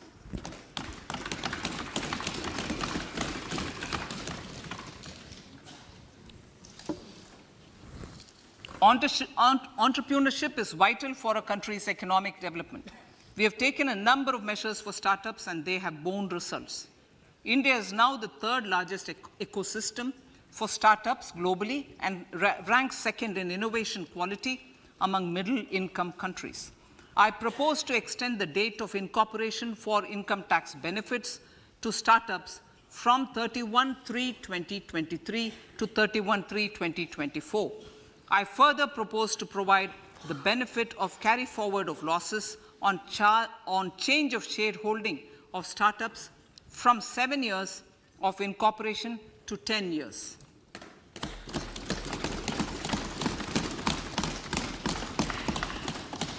To reduce the pendency of appeals at commissioner level, I propose to deploy about 100 joint commissioners for disposal of small appeals. We shall also be more selective in taking up cases for scrutiny of returns already received this year. Better targeting of tax concessions. For better targeting of tax concessions and exemptions, I propose to cap deduction from capital gains on investment in residential house under Section 54 and Section 54F to 10 crores. Another proposal with similar intent is to limit income tax exemption from proceeds of insurance policies with very high value. Rationalization. Honorable Speaker, sir, there are a number of proposals relating to rationalization and simplification. Income of authorities, boards, and commissions set up by statutes of union or state for the purpose of housing, development of cities, towns, and villages, and regulating and developing an activity or matter is proposed to be exempted from income tax. Other major measures in this direction are removing the minimum threshold of 10,000 for TDS and clarifying taxability relating to online gaming, not treating conversion of gold into electronic gold receipts and vice versa as capital gains, reducing the TDS rate from 30% to 20% on taxable portion of EPF withdrawals in non-PAN cases, and taxation on income for market-linked debentures.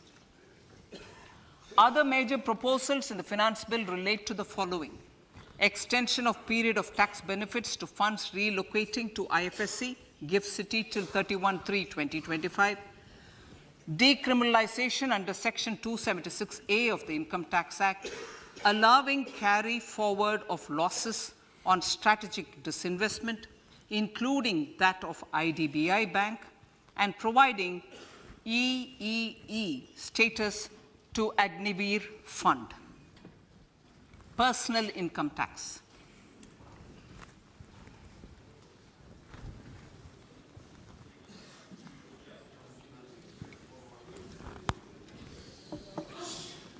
Now I come to what everyone is waiting for. Personal income tax. I have 5 major announcements to make in this regard.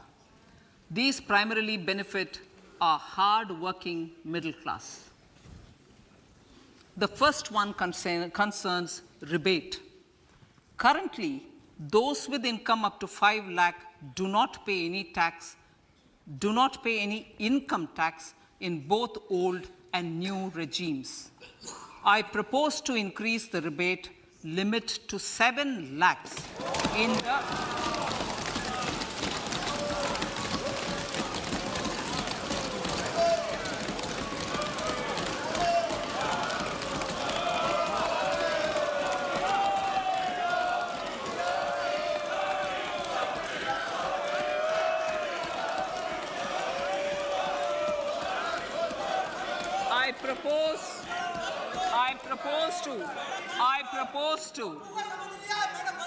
I propose to increase the rebate limit to 7 lakh in the new tax regime. Thus, persons in the new tax regime with income up to 7 lakhs will not have to pay any tax at all. The second proposal relates to middle-class individuals. I had introduced in the year 2020 the new personal income tax regime with 6 income slabs starting from 2.5 lakh. I propose to change the tax structure in this regime by reducing the number of slabs to 5 and increasing the tax exemption limit to 3 lakhs. The new tax rates are 0 to 3 lakh, nil. 3 to 6 lakhs, 5%. 6 to 9 lakhs, 10%. 9 to 12 lakh, 15%. 12 to 15 lakhs, 20%. And above 15 lakhs, 30%. This will provide major relief to all taxpayers in the new regime. An individual with an annual income of 9 lakhs will be required to pay only 45,000 rupees. This is only 5% of his or her income. It is a reduction of 25% on what he or she is required to pay now. That is 60,000. So in the place of 60,000, it is now only 45,000. Similarly, an individual with an income of 15 lakh rupees would be required to pay only 1.5 lakh or 10% of his income or her income, a reduction of 20% from the existing liability of 1,87,500 rupees. My third proposal is for the salaried class and the pensioners, including family pensioners, for whom I propose to extend the benefit of standard deduction to the new tax regime. Each salaried person with an income of 15.5 lakh rupees or more will thus stand to benefit by 52,500 rupees. My fourth announcement in personal income tax is regarding the highest tax rate, which in our country is 42.74%. This is among the highest in the world. I propose to reduce the highest surcharge. Rate from 37% to 25% in the new tax regime.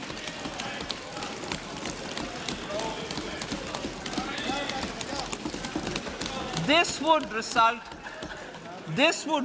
in reduction of the maximum rate. This would result in the reduction of the maximum tax rate to 39%. Lastly, the limit of 3 lakh rupees for tax exemption on leave encashment on retirement of non-government salaried employees was last fixed in the year 2002, when the highest basic pay in the government was only 30,000 rupees per month. In line with the increase in the government salaries, I am proposing to increase this limit to 25 lakh rupees.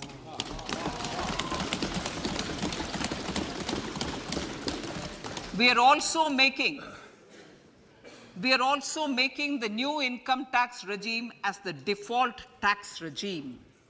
However, citizens will continue to have the option to avail the benefit of the old tax regime. Apart from these, I'm also making some other changes as given in the annexure. As a result of these proposals, revenue of about 38,000 crore to 37,000 crore in direct taxes and rupees 1,000 crore in indirect taxes will be foregone, while revenue of about 3,000 crore will be additionally mobilized. Thus, the total revenue foregone is about 35,000 crores annually. Honorable Speaker, sir, with these words, I commend the budget to this August House.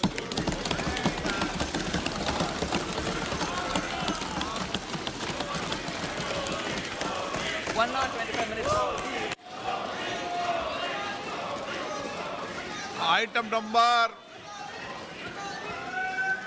1, माननीय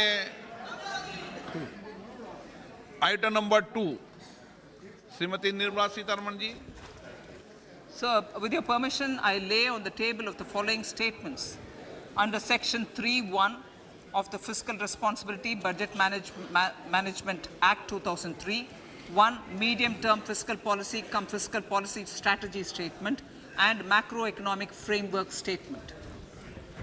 माननीय सदस्यगण, जैसा कि आपको समाचार भाग 2 के माध्यम से पहले ही सूचित KIA जा चुका है कि माननीय वित्त मंत्री जी के बजट भाषण की प्रतियां हार्ड कॉपी के रूप में उपलब्ध कराई गई है।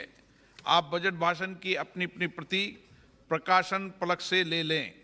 आपको ये भी सूचित किया जाता है कि माननीय मंत्री द्वारा बजट प्रस्तुत किए जाने के पश्चात उसकी प्रतियां आपको मेंबर्स पोर्टल के माध्यम से उपलब्ध करा दी जाएगी। आइटम नंबर 3, माननीय मंत्री जी, वित्त मंत्री जी। Sir, with your permission, I rise to move for leave to introduce the Finance Bill 2023. प्रश्न ये कि विधेयक को पुनर्स्थापित करने की अनुमति प्रदान की जाए। जो सदस्य इसके पक्ष में हाँ कहें, जो सदस्य विरोध में ना कहें। मेरे विचार में निर्णय हाँ वालों के पक्ष में माननीय मंत्री जी विधेयक को पुनर्स्थापित करें। Sir, I introduce the bill. सभा की कार्रवाई कल गुरुवार दिनांक 2 फरवरी 2023 को प्राप्त 11 बजे तक के लिए स्थगित की जाती है। तर आज अर्थमंत्री निर्मला सीतारामन यांनी देशातल्या मध्यमवर्गीयांना एक मोठा दिलासा दिलेला आहे। 7 लाखांपर्यंतच उत्पन्न आता करमुक्त करण्याचा निर्णय दिलेला आहे। इन्कम टॅक्स मध्ये सर्वसामान्यांना एक मोठी खुशखबर दिली आहे आणि 3 ते 6 लाखांपर्यंत 5% टॅक्स स्लॅब मध्ये बदल करण्यात आलेले आहे। 6 ते 9 लाखांवर 10% टॅक्स आणि 15 लाखांपेक्षा जास्त असेल तर हे पुन्हा त्यांना 15% असेल। जुनी टॅक्स स्लॅब ही पूर्णपणे आता बंद झालेली आहे। नवी टॅक्स व्यवस्था अस्तित्वात आलेली आहे। 3 लाखांपर्यंत कोणताही टॅक्स नाही। 3 ते 6 लाखांपर्यंत 5% टॅक्स, 6 ते 9 लाखांवर 10% टॅक्स। जुनी टॅक्स व्यवस्था ही आता पूर्णपणे निकाली काढण्यात आलेली आहे। करदात्यांना अर्थमंत्र्यांकडून एक मोठी खुशखबर, नवी टॅक्स व्यवस्था अस्तित्वात आलेली आहे आणि त्यानुसार आता 7 लाखांपर्यंतचं उत्पन्न हे पूर्णपणे करमुक्त असणार आहे। गेल्या अनेक वर्षांपासूनची सर्वसामान्य करदात्यांची मागणी ही मान्य झालेली आहे आणि मोदी सरकारनं आज या नव्या टॅक्स स्लॅबनुसार एक सर्वसामान्यांना मोठा दिलासा दिलेला आहे। 6 ते 9 लाखांवरती 10% टॅक्स। आज केंद्रीय अर्थमंत्र्यांनी जो अर्थसंकल्प सादर केला त्या अर्थसंकल्पामध्ये अनेक महत्त्वाच्या घोषणा, देशातल्या पायाभूत सोयीसुविधांच्या संदर्भात मोठी गुंतवणूक करण्याचा निर्णय सुद्धा घेण्यात आलेला आहे। जवळपास 10 लाख कोटींची गुंतवणूक केली जाणार आहे पायाभूत सोयीसुविधांवरती। त्याचबरोबर देशाची अर्थव्यवस्था ही 10व्या नंबरवरून 5व्या नंबरवर जागतिक स्तरावरती पोहोचल्याचं सुद्धा आता सांगण्यात आलं आणि त्याचबरोबर विद्यार्थ्यांच्यासाठी, सर्वसामान्यांसाठी, उद्योजकांसाठी, छोट्या उद्योजकांसाठी, समाजातल्या विविध घटकांच्यासाठी म्हणून आज वेगवेगळ्या घोषणा करण्यात आलेल्या आहेत। त्याचबरोबर देशामध्ये यापुढे मॅनहोलमध्ये उतरून माणसांना काम करावं लागणार नाहीये। मशिनरीच्या माध्यमातून ते काम केलं जाणार आहे आणि जे मैला साफ करण्याचं काम मानवी पद्धतीने केलं जायचं ते आता बंद केलं जाणार आहे। अनेक महत्त्वाच्या घोषणा, मध्यमवर्गीयांना दिलासा देणाऱ्या घोषणा आज अर्थसंकल्पाच्या माध्यमातून करण्यात आलेल्या आहेत। पहिला मुद्दा, 3 ते 6 लाखांवर आता केवळ 5% कर असणार आहे। 6 ते 9 लाखांवर 10% कर असेल तर 12 ते 15 लाखांवरती 20% कर असणार आहे। 9 ते 12% दरम्यान 15% कर असेल। 12 ते 15%वर 20% कर असेल। आज या अर्थसंकल्प सादर झाल्याच्या नंतर स्वस्त होणार आहेत मोबाईल। अर्थसंकल्प सादर केल्यानंतर आता खेळणी स्वस्त होणार आहेत। त्याचबरोबर इलेक्ट्रिक वाहनं ही स्वस्त होणार आहेत. सर्वसामान्यांच्या दृष्टीने अतिशय महत्त्वाची ही बातमी. इलेक्ट्रिक वाहनं स्वस्त होणार आहेत, टीव्ही स्वस्त होणार आहेत.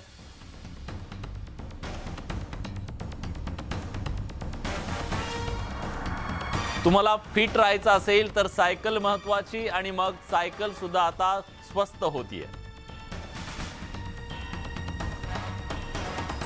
कॅमेरा लेन्सेस सुद्धा स्वस्त होणार आहेत.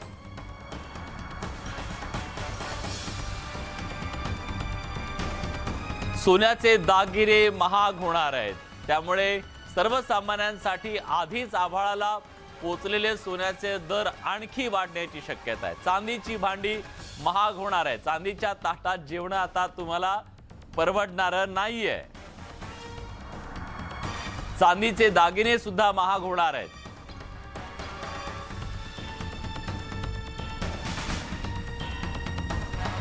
विदेशी किचन चिमणी ही महाग होणार आहे.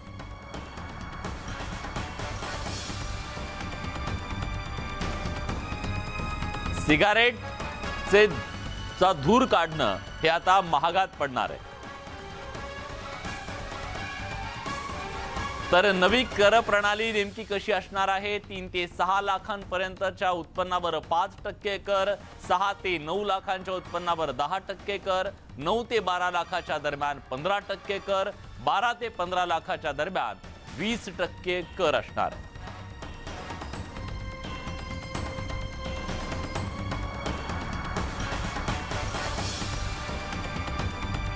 तर आजपासून नवी कर प्रणाली लागू करण्याचा निर्णय केंद्र सरकारनं घेतलेला आहे आणि त्याची घोषणा केंद्रीय अर्थसंकल्पामध्ये आत्ताच अर्थमंत्री निर्मला सीतारामन यांनी केलेली आहे. सर्वसामान्य मध्यमवर्गीयांना दिलासा देण्याचा प्रयत्न या नव्या कर प्रणालीच्या माध्यमातून करण्यात आलेला आहे. 7 लाखांपर्यंतचं उत्पन्न हे आता पूर्णपणे करमुक्त करण्याचा निर्णय सुद्धा घेतला गेला. टॅक्स स्लॅबमध्ये बदल केला जावा ही सर्वसामान्य करदात्यांची मागणी होती.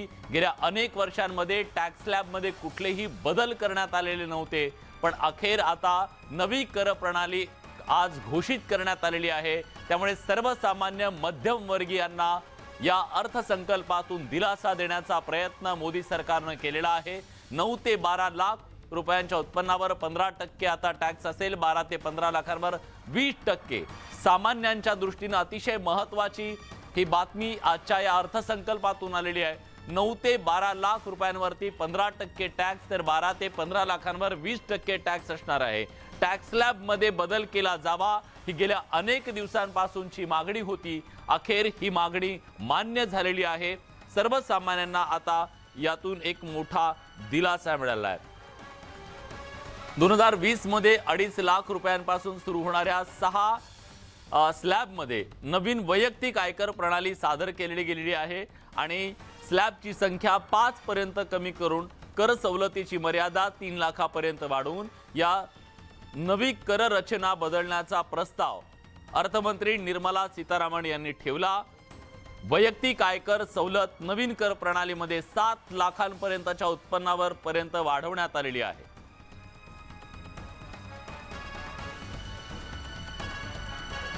तर अतिशय महत्त्वाची ही घोषणा म्हणावी लागेल, कारण आजच्या या अर्थसंकल्पातून सर्वसामान्यांना एक मोठा दिलासा. 2023च्या या अर्थसंकल्पामध्ये 7 लाख रुपयांपर्यंतचं उत्पन्न हे आता करमुक्त असणार आहे. भारताला मिलेट्स अर्थात भरडधान्याचं कोठार बनवण्याचा मानस सुद्धा आज निर्मला सीतारामन यांनी बोलून दाखवला. केवायसी आणखी सोपं होणार आहे. नाव पत्ता बदल सुविधा अधिक सोपी होणार आहे. त्याचबरोबर एक महत्त्वाची घोषणा आज करण्यात आली, जे सर्वसामान्यांच्या सगळ्यांच्या नजरा लागलेल्या होत्या. टॅक्स स्लॅब मध्ये काय बदल होतो, तर नवी कर प्रणाली आज लागू करण्यात आलेली आहे किंवा ती त्याचा प्रस्ताव ठेवण्यात आला. अर्थसंकल्पामध्ये 7 लाखांपर्यंतचं उत्पन्न हे आता करमुक्त करण्यात आलेला आहे. इन्कम टॅक्सच्या या नव्या स्लॅब बद्दल अर्थमंत्री निर्मला सीतारामन यांनी नेमकी काय घोषणा केलेली आहे आपण जाणून घेऊयात. ऐकूयात त्या काय म्हणाल्या. In personal income tax, is regarding the highest tax rate, which in our country is 42.74%. This is among the highest in the world. I propose to reduce the highest surcharge rate from 37% to 25% in the new tax regime.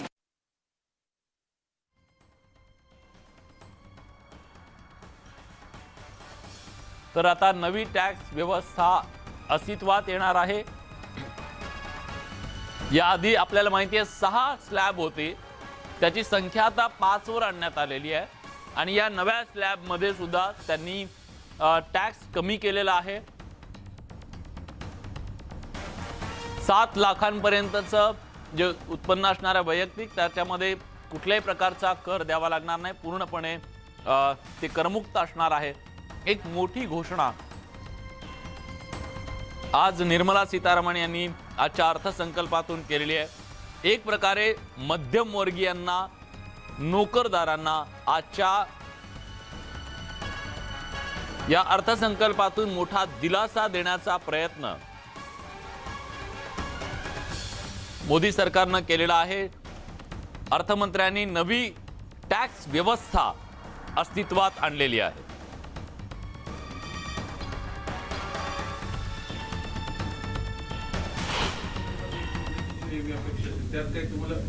Corporate tax जो आहे तो मागच्या 2-3 वर्षापूर्वीच कमी केलेला आहे. आता 25% झालाय. जगभरामध्ये तो एक कमी दर समजला जातो. त्यामुळे कॉर्पोरेट टॅक्स वरती सहसा भरपूर समाधानी आहेत. एक्सपोर्ट हबच्या दृष्टिकोनातून निर्यातदारांना सवलती दिल्या असत्या तर त्या जास्तीत जास्त फॉरेन करन्सी आपल्याकडे यायला उपयुक्त झाले असते, पण त्याबद्दल काहीच उल्लेख केले होते. या संदर्भात तुमचं काय? मागच्या वर्षी आपला $420 बिलियन हा निर्यात होती. यावर्षी ते साधारणतः $480 बिलियन निर्यात असेल. जगभरामध्ये थोडंसं मंदीचं जे सावट आहे ते पाहता निर्यातातली वाढ नक्की होईल, पण वाढ मागच्या वर्षी जितकी होती तितकी कदाचित असणार नाही, हे साहजिकच आहे. मात्र निर्यातीला प्रोत्साहन द्यायलाच हवं. आपण सध्या 1.5 तासाचं भाषण ऐकलेलं आहे. जेव्हा 100-150 पानं वाचू तेव्हा आणखी काही माहिती त्यातनं कळेल, तेव्हा आपण बोलू शकू त्याविषयी.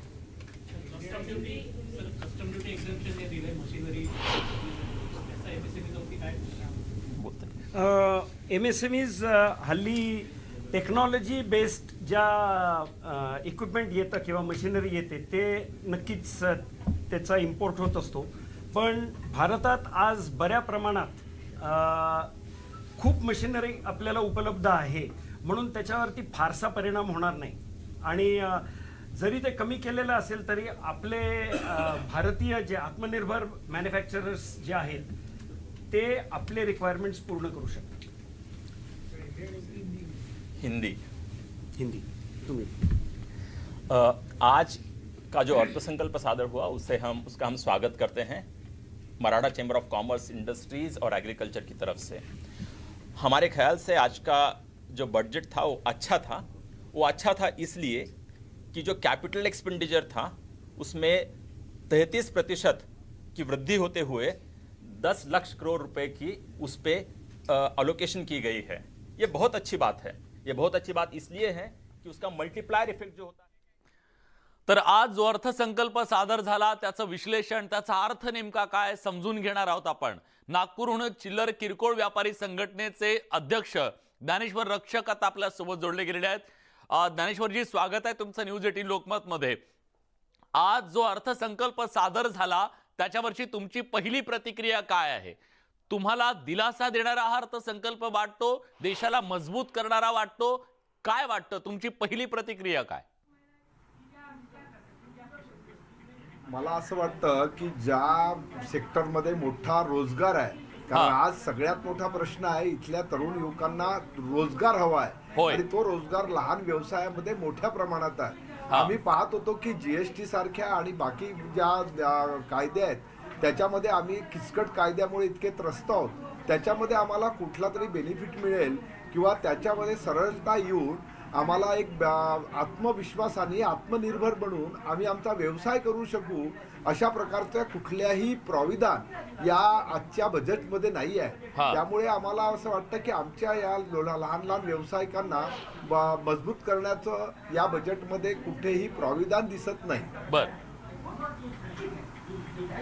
तुमची निराशा करणारं हे बजेट आहे मग त्यामुळे? कारण आम्हा लोकांना आर्थिक जे आज मोठा या कोरोनानंतर आम्हाला मोठा सेटबॅक जो आलेला आहे त्यासाठी सुद्धा सरकारने कुठल्या तरी उपाययोजना आम्हाला आमच्यासाठी करायला हव्या होत्या. नक्कीच मी येतो सर तुमच्याकडे. मसिहाचे अध्यक्ष औरंगाबादहून किरण जगताप सुद्धा आपल्या सोबत जोडले गेलेले आहेत. आपण थेट त्यांच्याकडे जाऊया. किरणजी, तुमची पहिली प्रतिक्रिया या अर्थसंकल्पाच्या संदर्भातली, दिलासा देणारा की अपेक्षा भंग करणारा?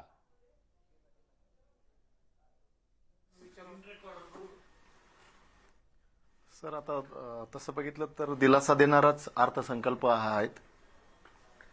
बरं, नेमका काय दिलासा तुम्हाला मिळाला असं वाटतं या अर्थसंकल्पातून?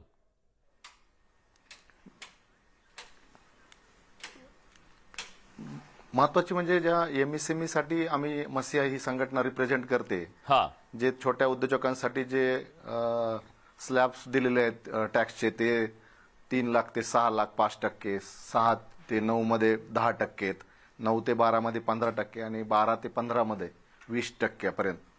तर ही चांगली गोष्ट आहे आणि नक्कीच याचा एमएसएमई मध्ये त्याचा फायदा होईल. टॅक्स स्लॅब हे 6 होते ते 5 करण्यात आलेले आहेत. या नव्या कर प्रणालीचा किती फायदा होईल तुम्हाला असं वाटतंय? सुसूत्रता येईल? काय नेमका फायदा होईल?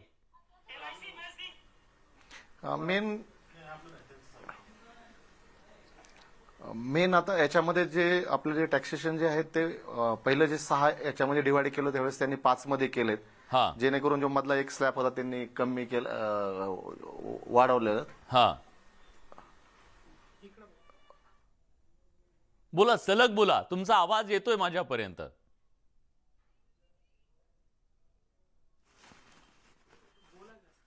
मेन जे एमएसएमईचे जे छोट्या उद्योजकांचे जे मागण्या होत्या यामध्ये की प्रामुख्याने टॅक्सेशन मध्ये कमी आली पाहिजे, त्याचबरोबर जीएसटी मध्ये पण काही प्रमाणात एमएसएमईला सूट भेटते का, रेट ऑफ इंटरेस्ट मध्ये काही कमी येतेत का, तर याच्यासाठी आम्ही अजूनही पॉझिटिव्ह आहोत आणि अजून नक्कीच सरकार याच्यात पॉझिटिव्हली विचार करेल अशी आमची अपेक्षा आहे. नक्कीच आशा तुम्ही अजून सुद्धा बाळगताय की तुम्हाला दिलासा मिळेल. ज्ञानेश्वरजी आपल्या सोबत आहेत. ज्ञानेश्वर रक्षक चिल्लर किरकोळ व्यापारी संघटनेचे ते अध्यक्ष आहेत, नागपूरहून आपल्या सोबत जोडले गेलेले आहेत. ज्ञानेश्वरजी, तुम्हाला असं जी अपेक्षा होती ती पूर्ण झाली नाही, पण टॅक्स स्लॅब मध्ये जो बदल करण्यात आलेला आहे, जी नवी कर प्रणाली आणलेली आहे, त्याबद्दलचं तुमचं काय म्हणणं आहे? ही योग्य आहे? तुम्हाला दिलासा देणारी आहे? त्या कर प्रणाली योग्य आहे.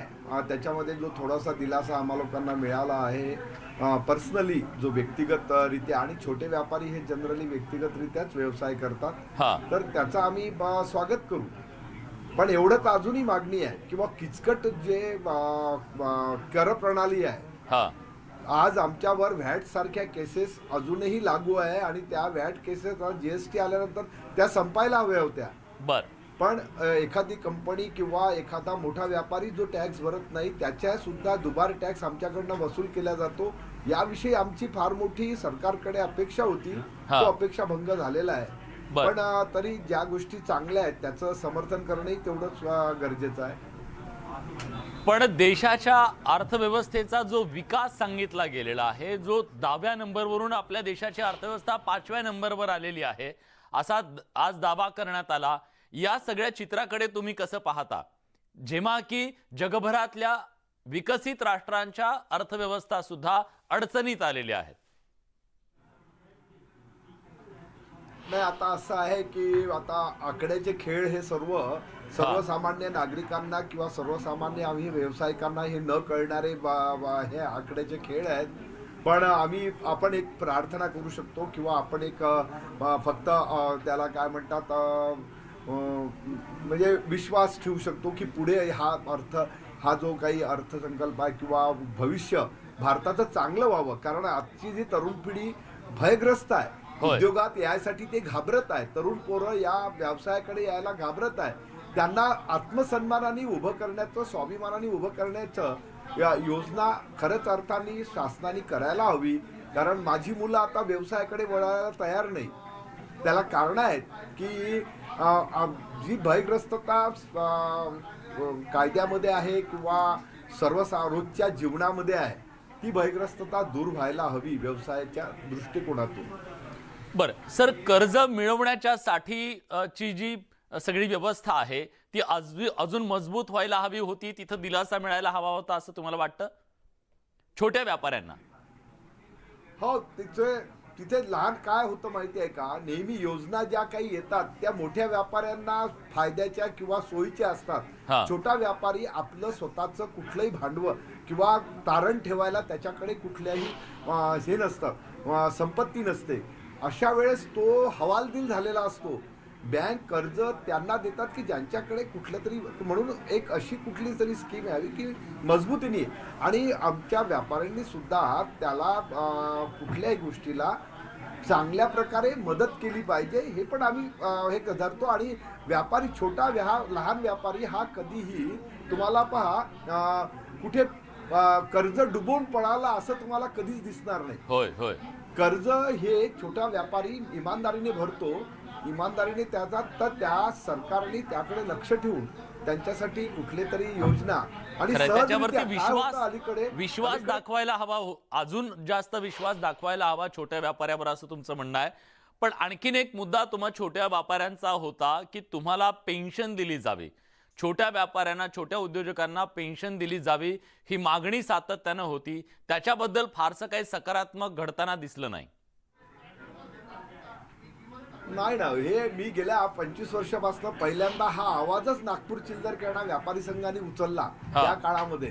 आणि जवळजवळ 25-30 वर्षापासून आम्ही हे सातत्याने मागणी करत होतो की आम्ही जो काही टॅक्स भरतो त्या टॅक्सचा कुठला तरी, कारण आज असं आहे की आम्ही वयोवृद्ध झालो, आमची मुलं जर या व्यवसायात नसेल किंवा ती कुठलाही रोजगार करत असेल तर आम्हाला स्वतःचं आयुष्य जगण्यासाठी शेवटच्या वृद्धापकाळात कुठलंही साधन नाही आहे. तर आम्हाला लोकांना त्यांनी पेन्शन लागू करावी आमच्याच पैशातून. आम्ही असं म्हणणार नाही की शासनाने स्वतःचं काहीतरी द्यावं. आम्हीच जमा केलेल्या टॅक्स मिळून आम्हाला परतावा व्हावा ही आमची मागणी होती. पण तो असा अंदाज मला वाटत नाही की व्यापाऱ्यांकडे पाहण्याचा दृष्टिकोनच शासनाचा असो की सर्वसामान्य लोकांचा असतो, त्यांना वाटतं की हे खूप कमाई करून ठेवतात. पण असं नाही आहे. जेव्हा एखादी मंदी येते, आता कोरोनाच्या पिरियडमध्ये आमच्यावर असे व्यावसायिक आमचे संपून गेले या सिस्टीम. अगदी खरं आहे. तर त्यांना कुठलाही आधार नाही आहे. बरं, पण सर या आजच्या अर्थसंकल्पामध्ये एक मोठी ठळकपणे अधोरेखित करावी अशी गोष्ट म्हणजे पायाभूत सोयी सुविधांवरचा जो खर्च आहे तो सरकारनं खूप मोठ्या प्रमाणात वाढवलेला आहे. तो 10 लाख कोटींपर्यंत वाढवलेला आहे. या पायाभूत सुविधांबद्दलचा जो खर्च आहे तो वाढल्यानंतर देशातल्या रोजगाराच्या संधी निर्माण होण्यावर किंवा एकूणच अर्थव्यवस्थेला चालना मिळण्यासाठी त्याचा उपयोग होईल असं तुम्हाला वाटतं का? नाही, पायाभूत सुविधा तर तो रोजच्या रोज घर चालवायचं असतं, कुटुंब चालवायचं असतं, तर पायाभूत सुविधा आपण पहिले त्याची नेही करतो. त्याच्यामुळे कुटुंब, परिवार, तसा देश चांगल्या रीतीने चालण्यासाठी मदत होईल. पण रोजगार निर्माण होईल की नाही याबाबत थोडं अस्वस्थ व्हावी, आम्हाला त्याबद्दल शंका वाटतं. कारण ज्या प्रकारे रोजगार निर्मितीसाठी उपाययोजना आणि सर्व स्तरातून, म्हणजे नुसतं शासनाकडून नाही तर इथल्या मोठमोठे जे भांडवलदार आहेत, खाजगी भांडवलदार आहेत, त्यांनी सुद्धा अशा प्रकारची व्यवस्था निर्माण या देशात करावी की इथला रोजगार मागणारा तरुण कुठल्याही विदेशात जाऊन हात पसरवणार नाही, तर तो इथे स्वयंरोजगार निर्माण करेल, स्वतःच्या स्वाभिमानाने या ठिकाणी त्याला आत्मनिर्भर होता येईल. अशा प्रकारचं वातावरण, पहिल्यांदा हेल्दी वातावरण निर्माण करणं फार गरजेचं आहे. निश्चितच. किरण जगताप आता आपल्या सोबत आहेत, मसिहाचे अध्यक्ष आहेत. किरणजी, एक संधी होती, देशाच्या समोर एक आव्हान आहे आज रोजगाराचं, आणि रोजगाराचं हे आव्हान पेलण्यासाठी या छोट्या उद्योजकांना जर अधिक साथ दिली असती किंवा त्यांच्यासाठी अधिक काही गोष्टी केल्या असत्या तर रोजगाराच्या प्रश्नावरती मार्ग काढणं सोपं गेलं असतं. आता ज्या काही गोष्टी केलेल्या आहेत त्याच्यापेक्षा अधिक व्हायला हवं होतं असं तुम्हाला वाटतं?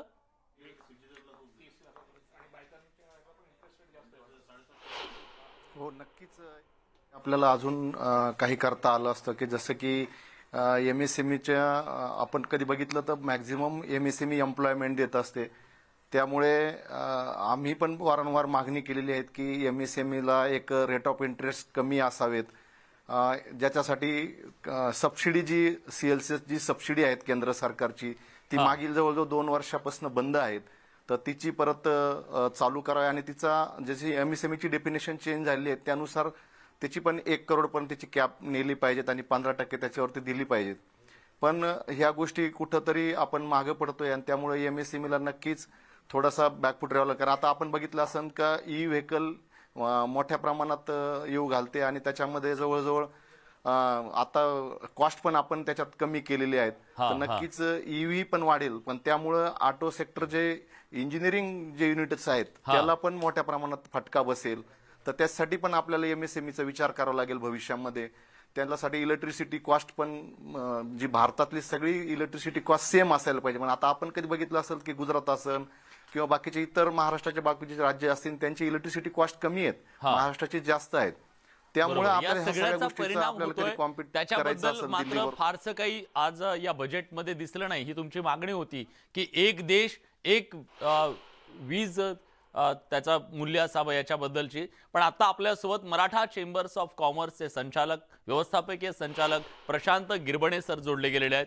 सर, पहिली प्रतिक्रिया तुमची, आज अर्थमंत्र्यांनी जे बजेट सादर केलेलं आहे हे बजेट तुमची अपेक्षा पूर्ती करणारा आहे की तुमचा अपेक्षा भंग करणारा आहे? तुमची पहिली प्रतिक्रिया. Maratha chamber of commerce, industries and ॲग्रिकल्चरतर्फे आम्ही या बजेटचं अर्थसंकल्पाचं स्वागत करतो. आमच्या मते हे बजेट खूप चांगलं आहे. ऑफकोर्स एक उद्योजक म्हणून, उद्योजकांची संघटना म्हणून ये दिल मांगे मोर आणखी चांगलं करू झालं असतं असं मला नेहमीच वाटत राहील. पण हे चांगलं बजेट आहे. हे चांगलं बजेट का आहे याची कारणं आहेत. याचं पहिलं कारण असं आहे की पायाभूत सुविधांमध्ये 33% वृद्धी करत 10 लाख कोटींची जी गुंतवणूक केल्याची अनाउन्समेंट आहे ती खूप चांगली गोष्ट आहे. कारण पायाभूत सुविधांवरचा खर्च हा 4 गुणा जास्त बेनिफिट देतो इतर खर्चांपेक्षा. ते उद्योगासाठीही चांगलं आहे, रोजगार निर्मितीसाठीही चांगलं आहे. दुसरी गोष्ट, शेतीसाठी शेतकऱ्यांना कमीत कमी दरामध्ये कर्ज मिळावं यासाठी 18 लाख कोटीवरनं 20 लाख कोटीपर्यंत ती मर्यादा नेलेली आहे. ही खूप चांगली गोष्ट आहे शेतकऱ्यांसाठी.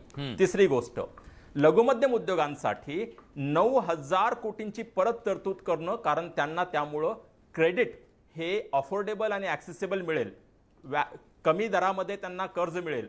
ही सुद्धा खूप चांगली तरतूद आहे. त्यामुळं हे बजेट चांगलं आहे. हे बजेट चांगलं यामुळेही आहे की भविष्याचा वेध घेत डिजिटलायझेशन आणि IT यावरती खूप मोठा भर दिला गेलेला आहे.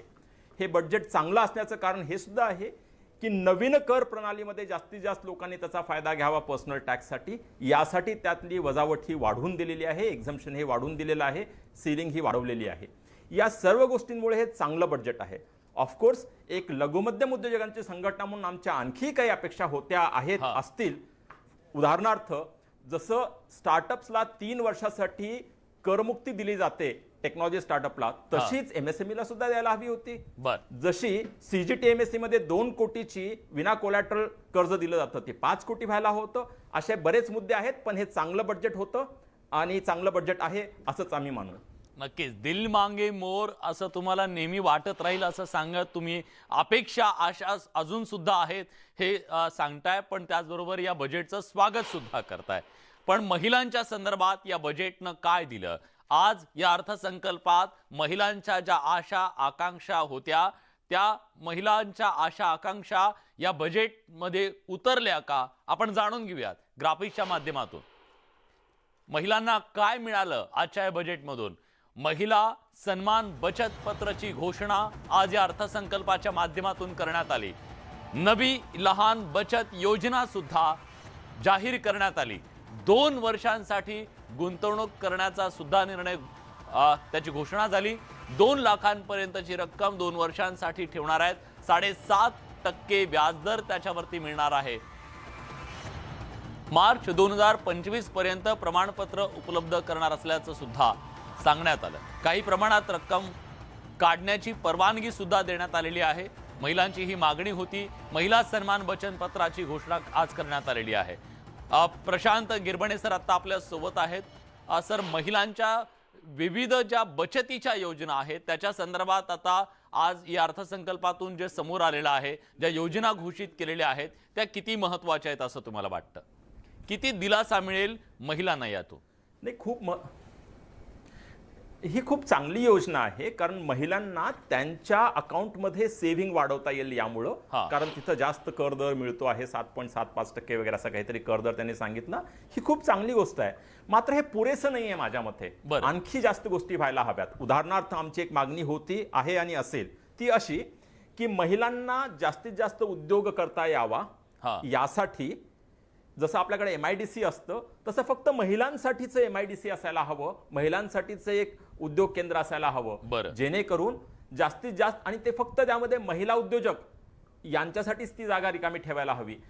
असं प्राधान्यानं जर आपण काम केलं तरच आपण महिलांचं सशक्तीकरण चांगलं करू शकतो. नाहीतर दुर्दैवानं आज सुद्धा भारतामधलं फिमेल लेबर पार्टिसिपेशन रेट जो आहे, म्हणजे महिलांचा कामगारामधला जो दर आहे, तो काही अरब देशांपेक्षाही कमी आहे. ही नाही का दुर्दैवाची गोष्ट?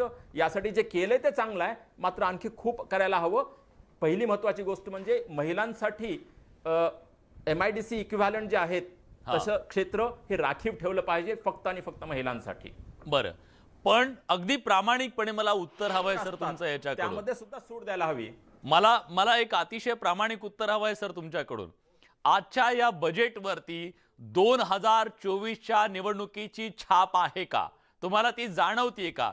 फार मोठ्या जरी लोकप्रिय घोषणांचा धडाका लावला गेला नसला तरी सुद्धा जे घोषित झालेलं आहे हे बजेट सगळं पाहिल्यानंतर निवडणुकीची छाप दिसतीये का?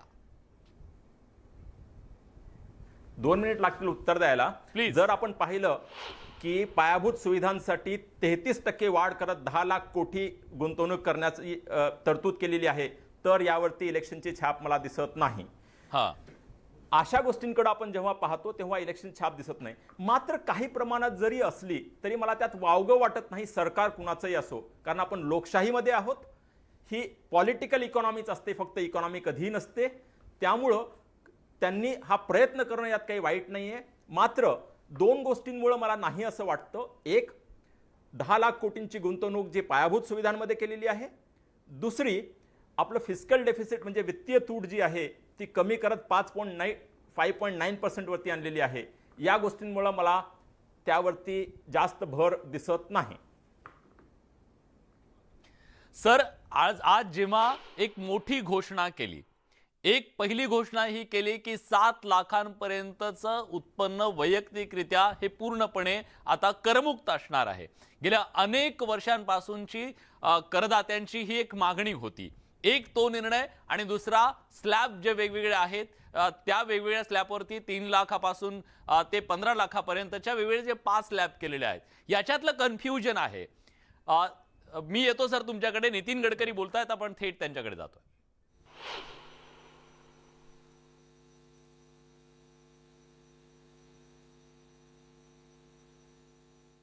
काही तांत्रिक कारणामुळे नितीन गडकरी यांचा आवाज आपल्यापर्यंत पोहोचत नाहीये, पण नितीन गडकरींसाठी एक हिंदुस्तान के रोड इंफ्रास्ट्रक्चर में जो हमने निर्धार व्यक्त किया कि वर्ल्ड स्टैंडर्ड के रोड बनेंगे, वो उद्दिष्ट हम निश्चित रूप से पूरा कर सकेंगे. ग्रीन एनर्जी, ग्रीन पावर, हर जगह पर जो ग्रीन बात के उल्लेख किया गया वो हमारी इकोलॉजी एंड एनवायरनमेंट को प्रोटेक्ट करने की दृष्टि से एक बहुत बड़ी पहल है. मैं मानता हूं कि इस बजट की विशेषता ये है कि हमारे आम आदमी के जीवन में जो एयर पोल्यूशन, वाटर पोल्यूशन की जो समस्याएं गंभीर है, वो ग्रीन अप्रोच के कारण निश्चित रूप में हमारे क्वालिटी लाइफ में काफ़ी बड़ा सुधार होगा. मिडिल क्लास के बारे में सोचा नहीं जाता था, इस बार पहली बार मिडिल क्लास को भी काफ़ी राहत दी गई है. गांव, गरीब, मजदूर और किसान का कल्याण करने वाला और प्रधानमंत्री मोदी जी के नेतृत्व में आत्मनिर्भर भारत का सपना पूरा करने वाला और हिंदुस्तान को वर्ल्ड की इकोनॉमी में एक सुपर इकोनॉमिक पावर बनाने के लिए ले जाने वाला ऐसा ये बजट है. स्क्रैपिंग के लिए जो विशेष रूप से हमारी रिसाइकलिंग इंडस्ट्री थी, उसके बारे में राज्य सरकार और भारत सरकार दोनों जगह अब नई गाड़ी आएगी, जिससे प्रदूषण कम होगा और निश्चित रूप से स्क्रैपिंग के कार्य को भी काफ़ी बड़े इससे शुरुआत हो जाएगी. बहुत अच्छा बजट निर्मला जी ने दिया है। मैं उनका बहुत बहुत अभिनंदन करता हूं और ये बजट प्रधानमंत्री मोदी जी के नेतृत्व में हिंदुस्तान को भविष्य में प्रगति और विकास की ओर ले जाएगा, ऐसा विश्वास व्यक्त करता हूं। बहुत बहुत धन्यवाद। नमस्कार। केंद्रीय दळणवळण मंत्री नितीन गडकरी यांनी आजच्या या बजेटचं स्वागत केलंय। अगर आप नोटिस करेंगे कि मेरे से ये सवाल पहले भी पूछा गया था लास्ट ईयर और मैं कुछ कह नहीं पाई थी क्योंकि आम आदमी के लिए उसमें कुछ था नहीं, मगर इस बार हम कह सकते हैं कि गवर्नमेंट ने सोचा है आम आदमी के बारे में और जो टैक्स रिबेट दी है, जो कह रहे हैं 7 लाख का रिबेट है, 5 से 7 लाख, इन शॉर्ट उन्होंने हर हिसाब से हर चीज़ में, वह हाउसिंग है, वह आम आदमी का पर्सनल टैक्स है, उसमें रिडक्शन की है। तो उनको क्या होगा, उनको राहत मिलेगी। उससे अच्छा उसके हिसाब से मेरे को बहुत क्लियर व्यू है कि उनका स्पेंडिंग पावर थोड़ा बढ़ेगा। और दूसरी चीज़ ये कि जो हाईएस्ट टैक्स था हमारा इंडिया का, वो 42% था, उसमें भी कुछ थोड़े से चेंजेस किए गए हैं और उसे भी कट डाउन करके 39% तक लाया गया। तो जो हमारा रिच क्लास है उसके लिए कितनी बड़ी रिलीफ है, कितना बड़ा बूस्ट है उनके लिए कि वो और ज़्यादा इन्वेस्ट कर पाए और ज़्यादा स्पेंड कर पाए। एक्चुअली हमें लगा था कि भाई ये शायद कॉर्पोरेट टैक्स होगा या आम आदमी का टैक्स होगा, किस टैक्स के ऊपर वो ज़्यादा महत्व देंगे। उन्होंने दोनों सेक्शंस को देखा है बराबर से। जैसे ही मैंने कहा, आम आदमी को भी देखा गया है। जो हमारा थोड़ा अपर इनकम जो क्लास है, उनको भी राहत मिली है क्योंकि इंडिया एक्चुअली टैक्सेशन में हाईएस्ट स्लैब पे आता था इन द वर्ल्ड, लिटरली 42% पे, उसको भी रिड्यूस किया गया है। और अगर आप देखेंगे, उन्होंने उनके जो हायर इनकम के जो हाउसिंग लोन्स है, जैसे कि वो टैक्स स्लैब है 10 करोड़ के ऊपर, उन पे भी ध्यान दिया गया है। रिटर्न पोर्शन का जो सिंप्लीफिकेशन था, उस पर भी उन्होंने काफ़ी कुछ कहा, उस पर जोर दिया गया। एक सिंप्लीफिकेशन के लिए एक नया ही फॉर्म लेके आया जाएगा रिटर्न भरने के लिए, उसकी बात उन्होंने की। साथ ही उन्होंने कहा कि हम 45 lakh return per month. Prashant Girbane sir आता आपल्या सोबत आहेत, मराठा चेंबर ऑफ कॉमर्सचे व्यवस्थापकीय संचालक। आपण त्यांच्याकडून या अर्थसंकल्पाचा अर्थ समजून घेण्याचा प्रयत्न करतोय। सर, ज्या प्रकारे सर्वसामान्य करदात्यांना आज एक मोठा दिलासा मिळाला, 7 लाखांपर्यंतचं उत्पन्न त्यांचं पूर्णपणे करमुक्त करण्यात आलेलं आहे, पण एक कन्फ्युजन आता टीव्हीच्या स्क्रीनवरून असं जाऊ शकतं, दिसू शकतं की एका बाजूला 7 लाखांपर्यंतचं उत्पन्न करमुक्त असं सांगितलं गेलं आणि दुसऱ्या बाजूला वेगवेगळे टॅक्स स्लॅब तर 3 लाखापासून सुरू होत आहेत। त्याच्याबद्दल तुम्ही काय सांगाल? हे नेमकं काय?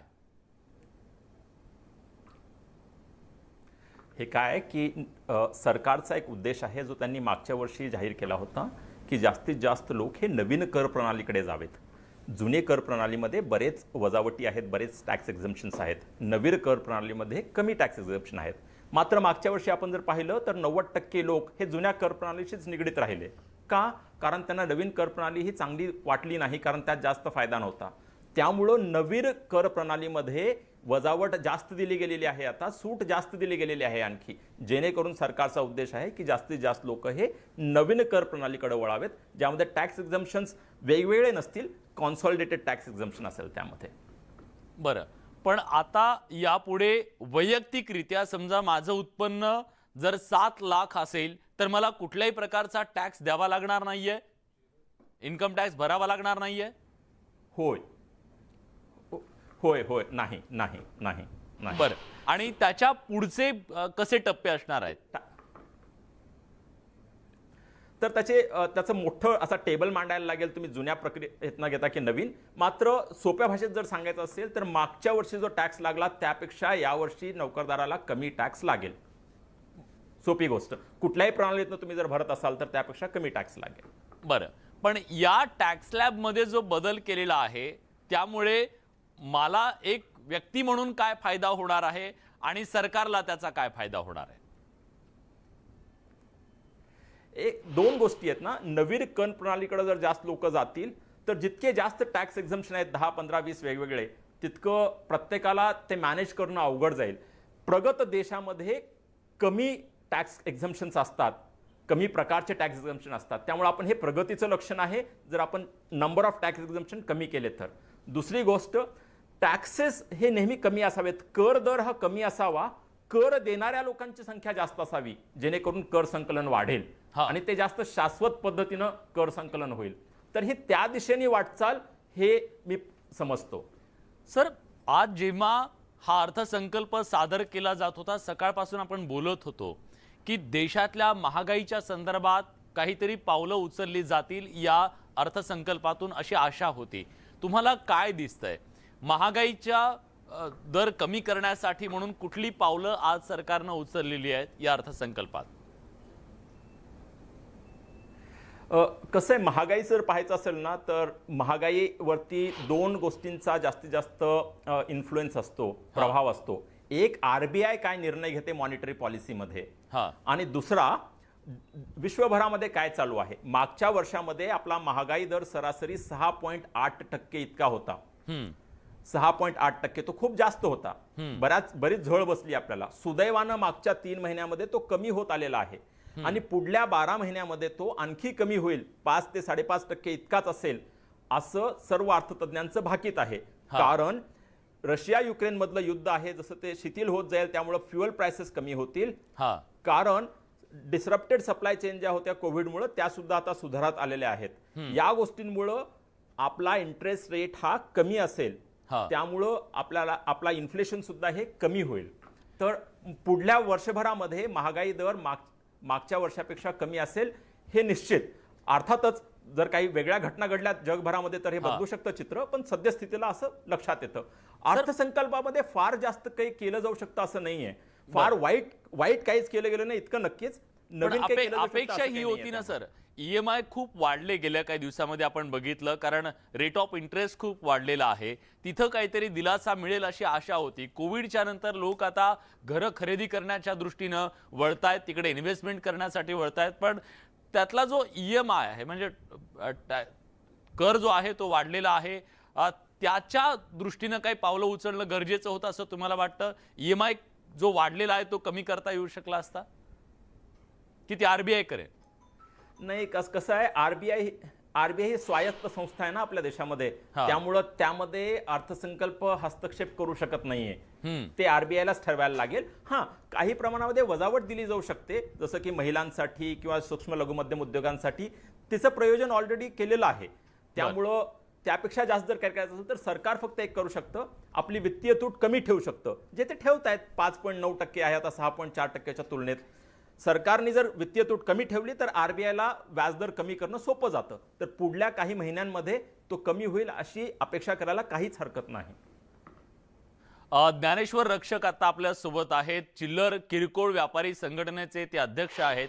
ज्ञानेश्वरजी, हा टॅक्स स्लॅब मध्ये जो बदल करण्यात आलेला आहे, तो टॅक्स स्लॅब मधला बदल तुमच्यासाठी किती फायदेशीर ठरू शकतो? आणि आता सरांनी सांगितलं त्याप्रमाणे एक मोठी रक्कम सुद्धा तुम्हाला दिलेली आहे कर्ज मिळवण्यासाठी, तर त्याचाही तुम्हाला किती फायदा होणार आहे?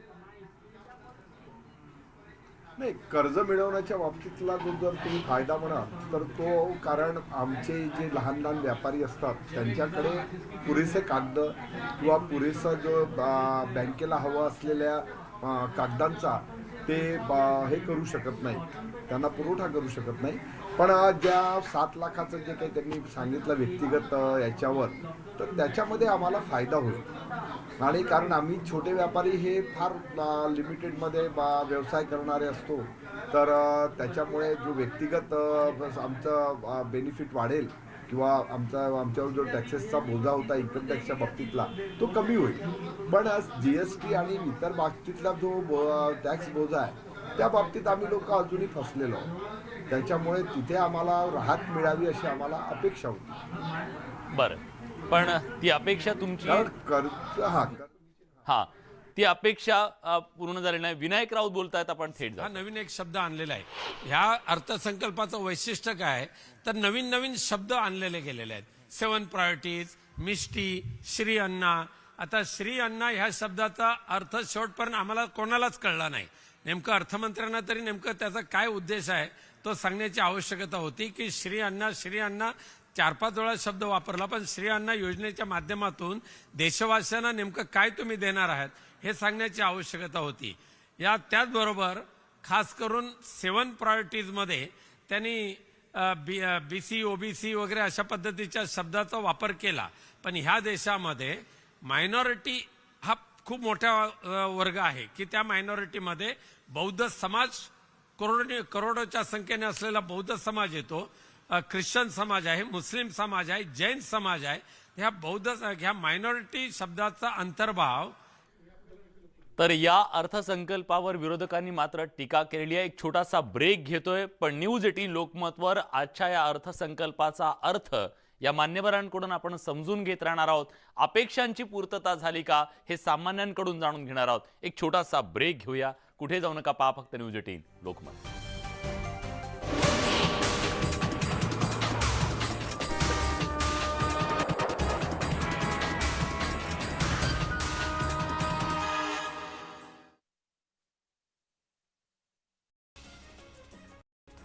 गोंदिया जिल्ह्यामध्ये स्थानिक गुन्हे शाखेच्या पोलिसांनी आमगाव इथं 4,60,000 रुपये किमतीचा सुगंधित तंबाखूचा साठा जप्त केलाय. या प्रकरणी पोलिसांनी एका व्यक्तीला अटक केली आहे. अकोल्यातील एका कारच्या दुकानाला आग लागल्याची घटना घडली. यामध्ये लाखोंचं नुकसान झालंय. सुदैवाने यामध्ये जीवितहानी झालेली नाही. निफाडमध्ये आईसोबत असलेल्या रोहन ठाकरेचा बळी घेणाऱ्या बिबट्याला जेरबंद करण्यामध्ये यश आलंय. हा मादी बिबट्या 3 ते 4 वर्षांचा असल्याची माहिती वन विभागानं दिलेली आहे. वाशिम नगर परिषद प्रशासनानं लाखो रुपये खर्च करत कचरा संकलनासाठी घंटागाड्या खरेदी केलेल्या होत्या, मात्र गेल्या 8 महिन्यांपासून नगर परिषद प्रांगणामध्ये या गाड्या धूळ खात पडू नयेत. घंटागाड्या येत नसल्यामुळे शहरात घाणीचं साम्राज्य पसरलंय. नागरिकांचं आरोग्य यामुळे धोक्यात आलंय. घरकुल मिळत नसल्यानं बुलढाण्याच्या मलकापूर पांगरा गावातल्या महिला आक्रमक झाल्यात. महिलांनी जिल्हाधिकारी कार्यालयात जात इच्छामरणाची मागणी केली आहे. बीड जिल्हा अंतर्गत बदलीसाठी जिल्हा परिषदेच्या शिक्षकांनी बोगस दिव्यांग प्रमाणपत्र दिल्याची घटना समोर आलेली आहे. 52 शिक्षकांवर झालेल्या कारवाईनंतर आता नव्यानं 24 शिक्षकांनी बोगस प्रमाणपत्र दिल्याचं समोर आलंय.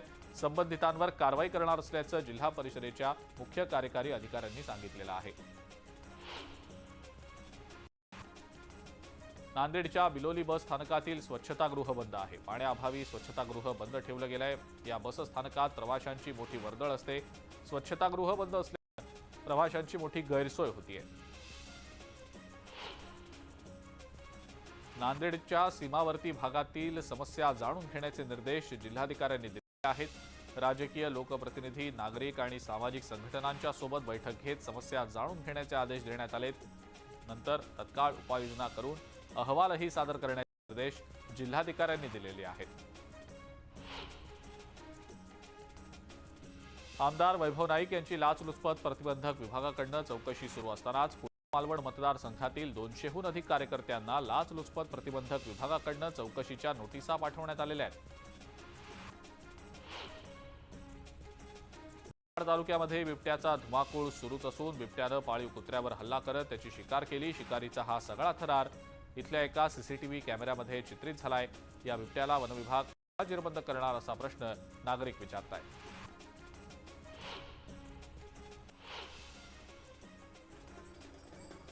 जुन्नरच्या नारायणगावमध्ये चैतन्य महाराज यांच्या भेटीला निघालेल्या चैतन्यवारी सद्गुरू भेट पायी दिंडी पालखीचा रिंगण सोहळा पार पडला. या रिंगण सोहळ्यामध्ये शेकडो वारकऱ्यांनी फेर धरला. तसंच अश्वदौड सुद्धा आयोजित करण्यात आलेली होती.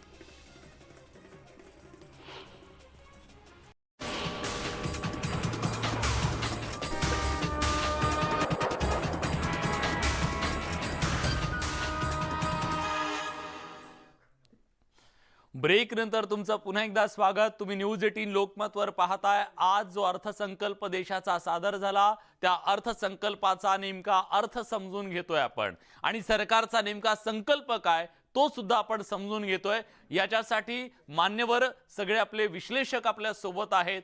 आता आपल्या सोबत अल्टरनेटिव्ह फंडिंगचे चेअरमन दुष्यंत दवे जोडले गेलेले आहेत. आपण थेट त्यांच्याकडे जाऊया. दुष्यंतजी, ज्या प्रकारची घोषणा विविध घोषणा आज या अर्थसंकल्पातून करण्यात आलेल्या आहेत, एक आशा निर्माण केलेली होती. सेन्सेक्सने सुद्धा उसळी घेतलेली होती सुरुवातीला जेव्हा हा अर्थसंकल्प सादर व्हायचा होता. खरं तर ती जी आशा होती ती आशा कायम ठेवली आहे का या अर्थसंकल्पानं?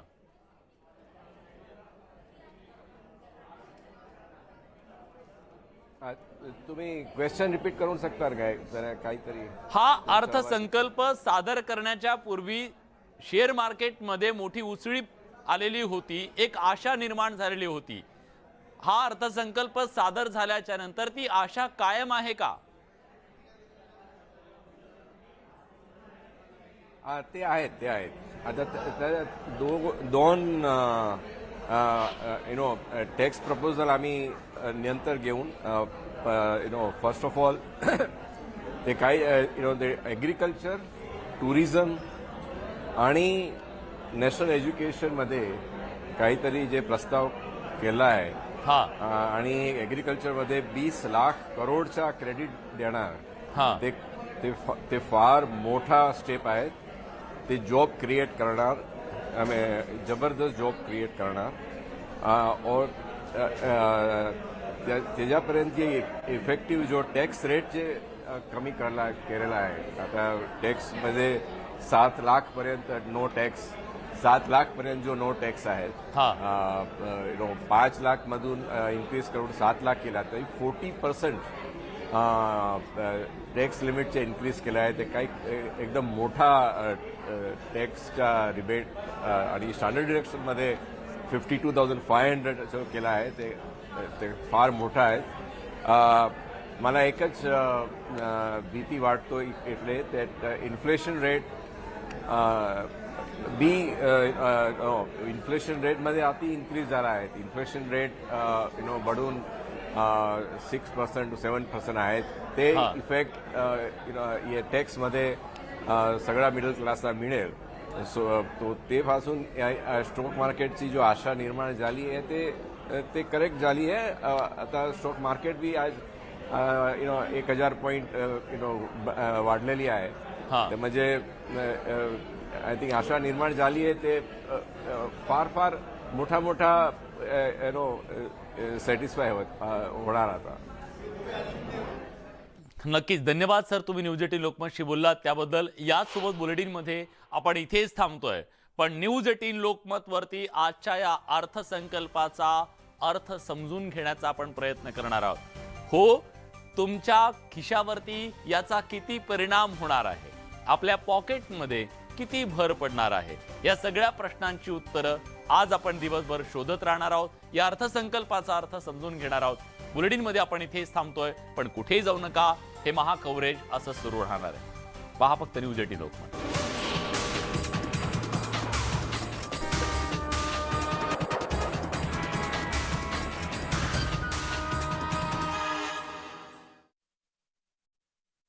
चौक परिसरातील अनेक विभाग प्रमुखांसह आजी माजी सरपंचांनी भाजपात प्रवेश केलाय. मंत्री रवींद्र चव्हाण यांच्या उपस्थितीत हा पक्षप्रवेशाचा कार्यक्रम पार पडला. मनसेचे नेते अमित ठाकरे सांगली जिल्हा दौऱ्यावर आहेत. इस्लामपूर आणि आष्टा भागामध्ये ते असतील. पक्ष बांधणीसाठी गेल्या काही महिन्यांपासून अमित ठाकरे राज्यातल्या विविध भागांमध्ये दौरा करतायत. 2 वर्षांपासून फरार असलेल्या मुक्का आरोपी महिलेला गोंदिया पोलिसांनी नागपुरात अटक केली आहे. या महिलेला पुढच्या कारवाईसाठी रामनगर पोलिसांच्या ताब्यात देण्यात आलेला आहे.